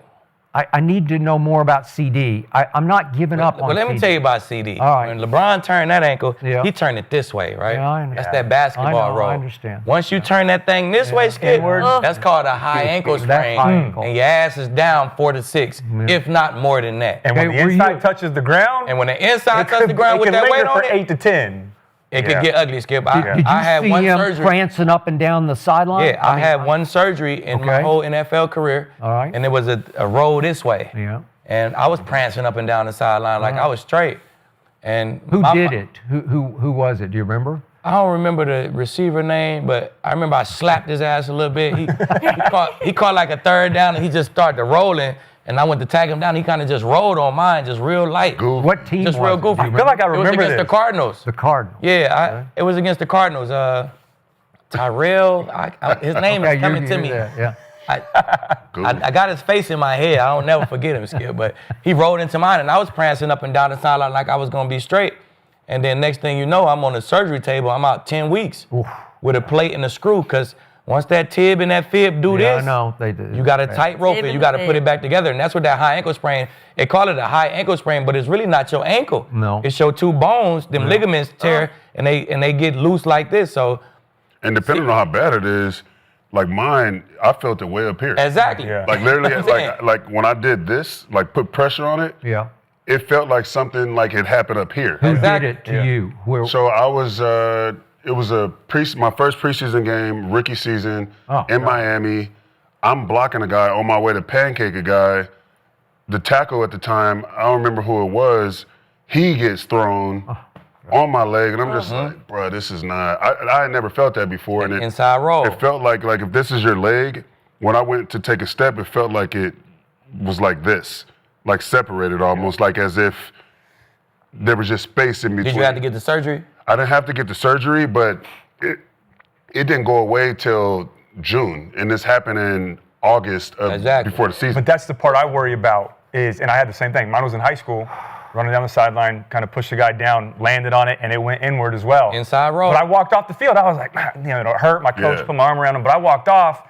But those next couple of days, I realized, okay, something's wrong. And luckily, I didn't have to get surgery either. But I came back, I think, I was rehab morning, afternoon. It was wild right before playoffs. I came back like 4 weeks. But if I played anything other than quarterback, I probably wouldn't have. Well, I was just about to say that too. It's like but that has another element. Yeah, he might be back in 4 to 6 weeks, whatever it may be. But he won't be the same for 8 to 10. Now, I hope he is, but it's going to be tough for him. You got to rebuild that confidence and that trust to plant on that foot again and to know that I can do the same things that I did pre-injury. It might play a big factor in that. And two, if the Cowboys are struggling and things aren't going well, is there going to be incentive to come back? Yeah, it sounds like we're not going to have CD. So. Okay, I give up. I'm out. Okay. We lose. It'll be 20, there we go. 27-0 before halftime. We do have 80% of the chat is saying the Packers are going to win. So not well. a lot of 20% Boy, though. I have some hope for the Cowboys. I do want to move on to the Rams-Eagles game because I thought I was cashing in my bet. 26-7 third quarter. I'm like, let's go Rams. And then we got backflip things changed pretty quickly for me. And then Jordan Davis blocks the field goal and hits 18.59 miles per hour. This is the fastest recorded speed by a 300-pound-plus player as a ball carrier. He did the scoop and score. He was moving. He ran more yards than the entire Bengals game yesterday. So, Skip, how surprised were you that the Eagles came back to win yesterday? I cashed in my chips, too. Right? I thought they were done. I've never seen things quite like this. I can't remember in all my years doing this of seeing a defending champ at home get so dominated, so overwhelmed, so embarrassed for an entire half, and then fall behind 26-7 early in the third quarter and completely flip the script and win the rest of the game 26-7. Those are some weird numbers, but that's what happened. They fall behind 26-7, and then the score from that moment on, early third, is 26-7 home team. Well, that's impossible because in the first half, they had -3 yards passing. -3. Jalen Hurts had -3 yards passing, and A.J. Brown had 1 target and 0 catches in the first half. In the second half, A.J. Brown had 9 targets and 6 catches for 109 yards in the second half. As he should have. My God. Yeah. And it just reminded me of a famous quote from Rudy Tomjanovich. I'm going basketball again. Back in the day of the Rockets winning back-to-back, there was no Jordan. He was gone for a little while. But remember what Rudy Tomjanovich said about those Rockets? Don't ever underestimate the heart of a champion. And as cliched as that might sound, that was hearts of champions right there in the second half, because I was highly impressed that the Eagles showed no quit, no give up, no what the hell happened, like we just had a bad day. No, they didn't quit, and the Rams got put back in their place. They're just not ready to do that just yet. I still have great respect for them and Matthew Stafford and even Jared Verse in the defense. They made a first half statement, but unfortunately, they're 4 quarters. Would you call that clutch, the Eagles? I mean, Jalen Hurts has always been clutch, but it was like 2 quarters of clutch. It's like every throw has to be clutch because there's no room for error, man. The degree of difficulty is extreme. But the biggest part for that is they finally cut him loose. Patulo finally put the ball in his hands, right? And I know there's games you're going to have to be balanced. You have Saquon Barkley as your running back. Get him the football. But sometimes, and I talked about this, why he's a top 5 quarterback, is Jalen Hurts is so good in his role to know, okay, there's games that I'm going to be Clark Kent, and I just have to be pedestrian and get the ball to Saquon and throw a check down and throw a slant. But then there's games where he has to be Superman and throw the cape on, and he can do that. And that wasn't against a team that, okay, we're getting blown out on a game we should win. That's a damn good Rams football team, and we probably will see this matchup again in the playoffs if they meet each other. But the thing that was most impressive to me is that regardless if it was the first half or the second half, Jalen Hurts didn't change mentally. There was nothing to where it looked like, okay, I turned it on, I'm ready to go now. Never. He didn't get flustered. He didn't get rattled in the first half. I mean, watch him after the damn block on the kick. Just keeps his face the same. Walks over, shakes Stafford's hand, and goes to the locker room. I mean, that's the type of guy that you want as your leader. But again, back to Patulo, they need to get A.J. Brown the ball. He is a difference maker in any game that he's a part of. I mean, the game was won, in my opinion, on that third down when he threw the stop out on the left side, strong-handed it, took it, got off them, and then went and picked up. Like, at that moment, I'm like, Eagles winning this game. Yeah. There's no way that they lose this football game, and that sparks everybody else. Another thing, too, from watching it as a play caller, they started going up tempo. I don't know if you noticed that in the second half. They started going fast pace up tempo. What does that do to a defense? Now we can't call those slash the strong safety Sam blitzes. Now we can't call those corner cat blitzes. Now we can't call them Mike Sam. They just have to go vanilla and go, hey, 2-2, we're checking 2, go cover 2. Then you hit Dallas Goedert down the middle of the seam thinking, why is he so wide open? That was huge. We're going up tempo. You can't get into the play calls that you were getting home with those strong safety pressures.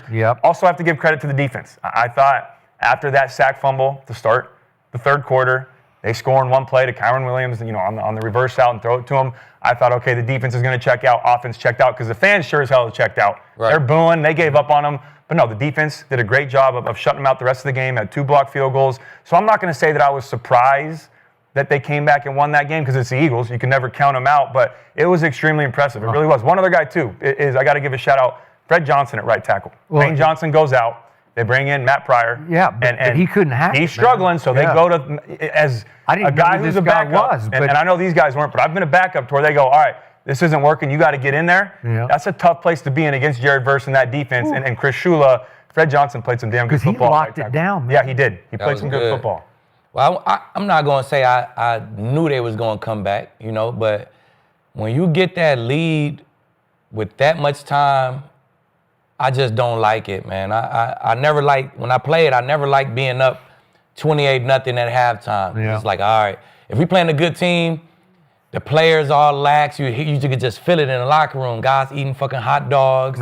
And you just come off that gas. The coordinator start calling the game a certain way, and you just leave that opportunity for guys to come back. So when they came out, they got the sack fumble, boom, they scored again. They went up with like 26-7 or something like that. Yeah.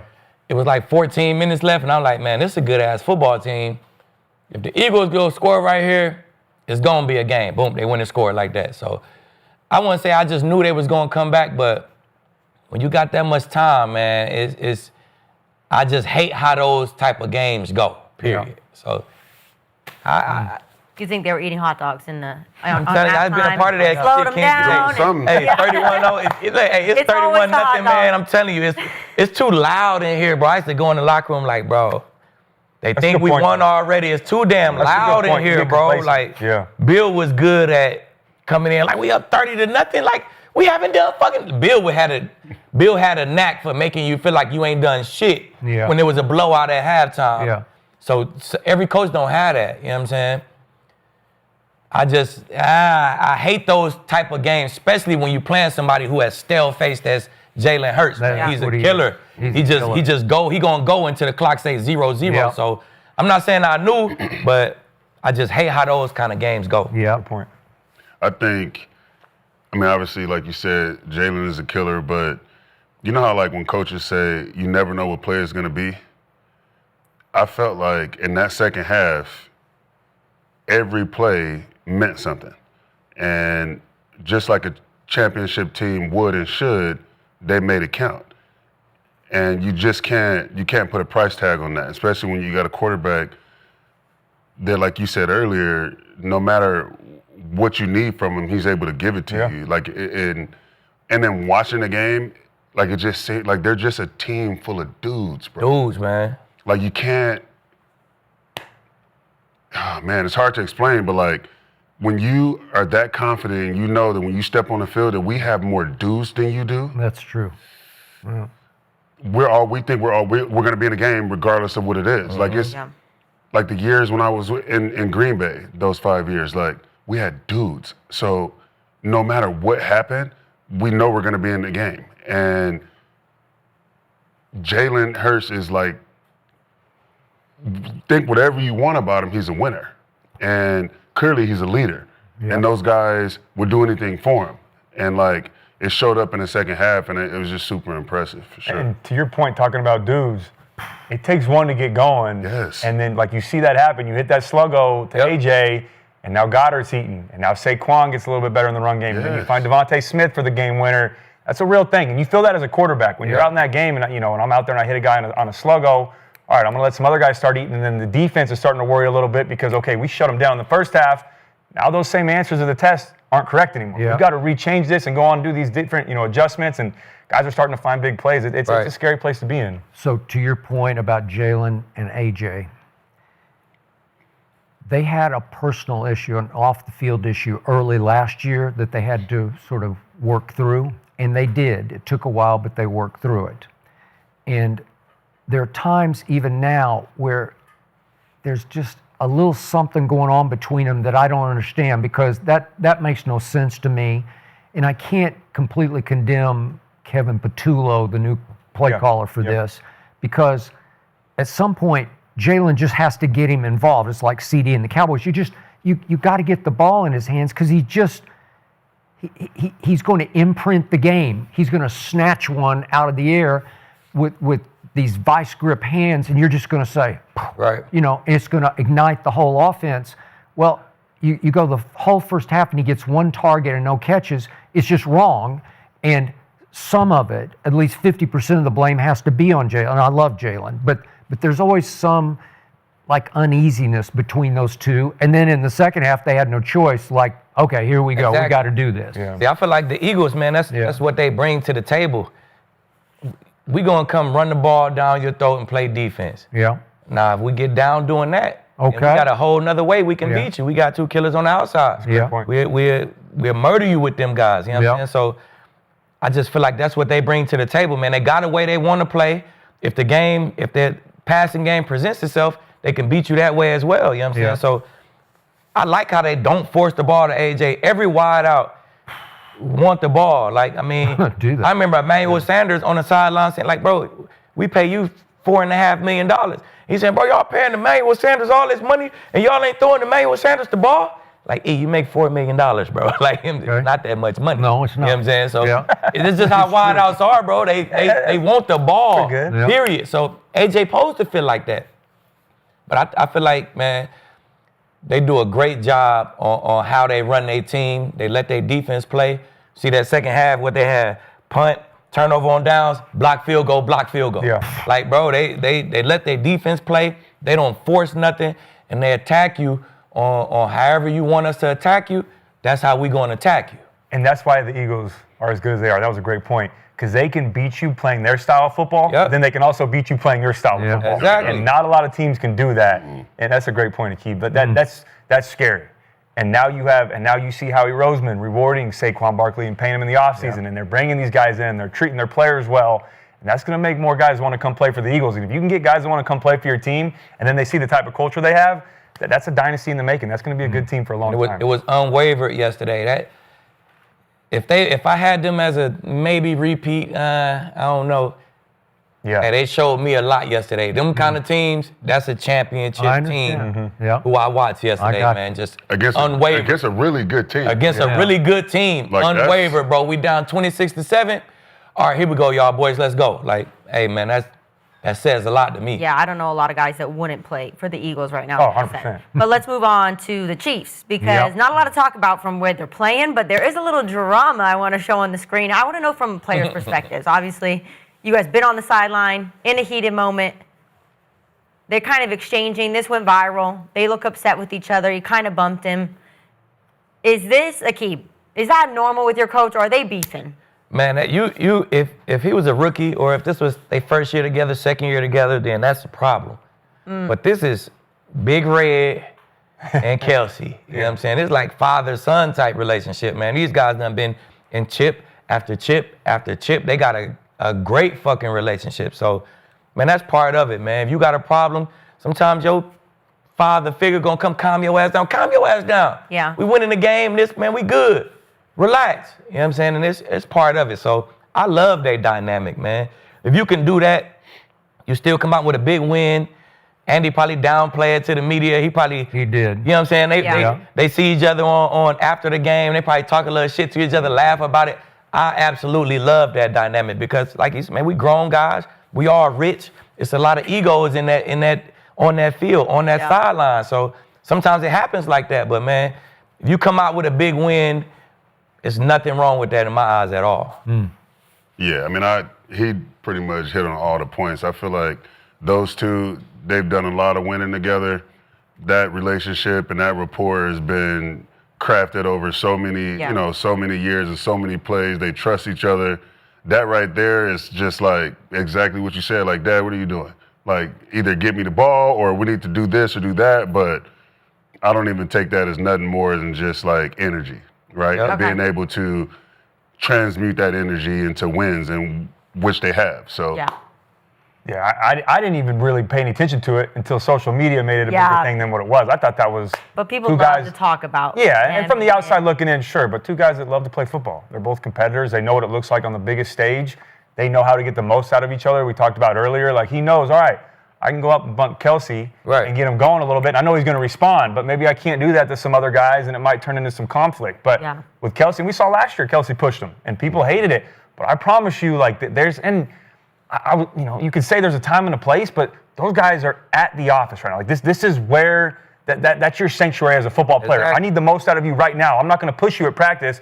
We'll talk and be calm. But when emotions are high and you're in a football game, like, that's when everything comes out. And when you can respond like they do, I have no problem with it. I love it. I think that's great. Man, I think you guys are numb to the bigger picture of this. If that had been any other head coach and any other star player, we would have talked for 2 full hours. But it wasn't. Okay, I understand. But the point is, Andy initiated physical contact and left shouldered him. You know, he threw a shoulder into him and rammed him.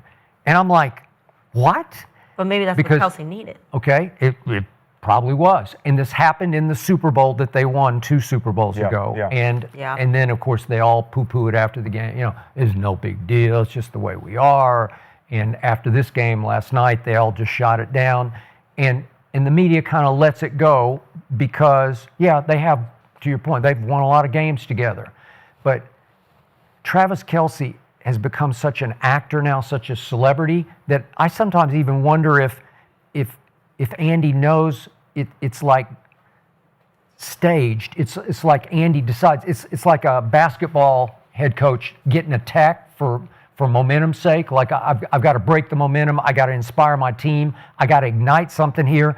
I'm going to get a, so to speak, tech. I'm going to go ram my star receiver. He's a fading star, but he's still a star. Right. And it came soon after that play where he's running an option route and Mahomes is looking at him, and you just don't see those two, because you want to talk about a wavelength, go the wrong way. And Travis, I don't know what Pat was seeing and what he was seeing, but he just misses him by 5 yards. And I'm like, what? That doesn't happen. And Chris Collinsworth says on the broadcast, I don't have any words. Well, you don't have any words because we haven't seen that from those two before. Usually that's just candy from a baby. You know, like there's no linebacker who can cover Travis Kelce on 3rd and 3, you know, where you got to cover him on a little in and out option route.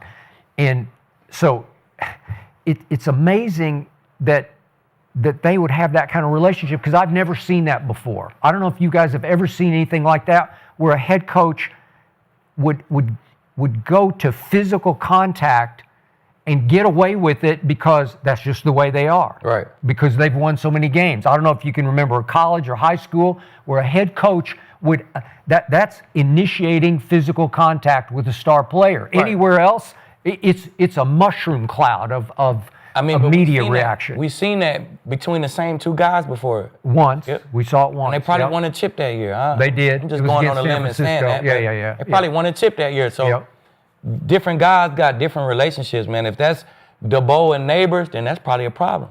If that's Schottenheimer and Pickens, then that's probably a problem. Yeah. But for some guys who've been in the chip after chip after chip after chip, bro, they on damn Burger King commercials together. They are. These guys don't have no problem with each other. That's like, man, we wasn't winning in that sense, but Raheem Morris was my coach for 3 years straight. Bro. I had a great relationship with Rod, to the point where I used to see him.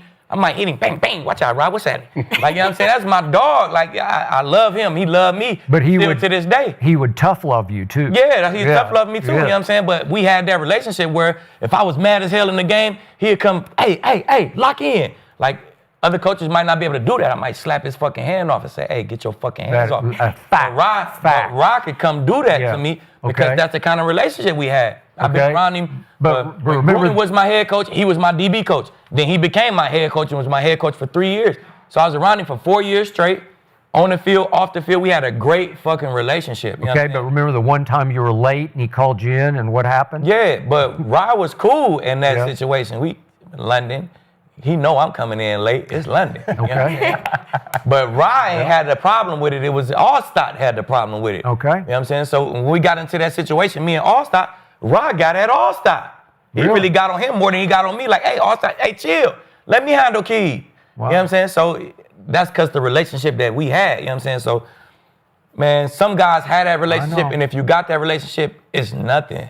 And to that point, that relationship may happen 1 or 2 times throughout your career. Exactly. There's 2 coaches that I have had that type of relationship with that was just natural, organic. He got the best out of me, and I wanted to be coached hard, and through the grind, the love came. Yeah. And so in moments like that where it looked like it could be big on TV, to everybody else, it's really nothing. And it's really just like, hey man, get your shit together. Or come on, do what you want right now. Or go be a leader or whatever it is. Yep. Right. It's only a couple times that'll happen throughout your career, and I just think that this is one of those. Yeah. Yeah, I agree. And you know, like you said, like although they're the only ones doing it and we're seeing it on TV, other coaches and players would do that. We maybe just don't see that. Like it's not like they're the only ones that have that relationship. There's other teams, other I've never coaches. seen that. I mean, I had it, and not in the NFL because I bounced around, but in college, Sarkisian, me and Sark. I mean, he would come up and he knew how to get me going. I mean, he could come up and chest bump me and say, hey, wake your ass up. Like I responded to that, and I expected him to do that because he held me to a certain standard, and I was the same with him. Like, hey, we got to call, you know, let's do that, let's do this, because we built that relationship and that trust. That's the same thing I see from this. I don't see a problem with it at all. Well, we've got a game tonight I want to talk about. It is Monday Night Football, and we've got Lions, Ravens. I'm going to be sat for tonight. So we also have another underdog player pack for us to walk through. So, Aqib, can you walk me through that player pack and also let me know who you have tonight? What was my player pack? Can we put it up? I don't remember what I picked. It's probably a winner, though. So I like Amon-Ra St. Brown to go over 6.5 catches. Okay. And Lamar, I think he's going to have an excellent day throwing the ball around. Really? So I don't think he's going to have to use his legs as much tonight. Okay. You know what I'm saying? So I like Lamar to be under his rushing yards and have a great day passing. Because Lamar is he damn near unstoppable on these Sunday night, Monday night, these primetime games, man. I feel like he got a little chip on his shoulder where he liked to sit in the pocket on these games and throw the ball around. So. And you're 4 for 4 right now on the picks, right? 4 for 4, baby. Like, is it going to be Wendy's. 6 for 6? Check it out, right with the key. But who do you have in the game? I'm going to ride with the Ravens. I think it's a good game. I think it's another big dog fight like the Rams and the Eagles. I think it's a real close game. Jared Goff plays great. Lamar plays great. But I think it's sent Baltimore. That momentum just swing a little bit at the end. Baltimore come out with the game. Okay. Mercedes? I'm taking Baltimore, I think, you know, playing at home. And Lamar, I think he's like 20-6 or something on Monday night or something ridiculous like that. Highest quarterback rating. Like it's like 3 or 4 different things that just blew my mind when I just happened to look at it a few weeks ago. But I think Lamar and the Ravens get it done. Okay. Yeah, I'm going Ravens as well. 3 for 3 on that. I mean, Jared Goff. Yeah, Jared Goff and Lamar Jackson. I mean, it's 2 of the best quarterbacks in the NFL going head-to-head. I do think that the Ravens offense is going to be too much for the Lions to keep up with. I'm still not fully sold on the Lions as well. They looked good last week against the Bears. I was still hesitant when they played week 1 against the Packers, so I don't know what offense is going to show up tonight, but I have the Ravens winning 31-27. You going Ravens for sure? I looks gotta like go it. Ravens, yeah. Okay, so if we got 4, I'm going to switch my pick. Okay. Every time we get 4 for 4, I'm going Detroit. And I'm going to remind you, it was back in 2018. Do you remember a Monday night game out here at the Coliseum? Jared Goff went up against Patrick Mahomes, and it was the all-time shootout. And it ended up 54-51 Rams. And Jared Goff threw for 413, and Mahomes was spectacular. But Jared Goff did have the last laugh in that game. So I'll remember what one of your buddies texted you about Ravens going to Raven, you know, because they do. They just, there's something about them. They're really good, and then Something happens. there's the Ravens Raven. Like, so I still got them in the Super Bowl. I'll go, you do. But I'm going to go high scoring. I'm going to go 38-35, Jared Goff. Okay. All right. Ooh, looking good. Okay, well, we got a big night tonight, so that means we're going to see you back here tomorrow on this couch, 11:30 a.m. PST. So we will see you. We're going to have so much to talk about, and let's see who wins. We'll see you tomorrow.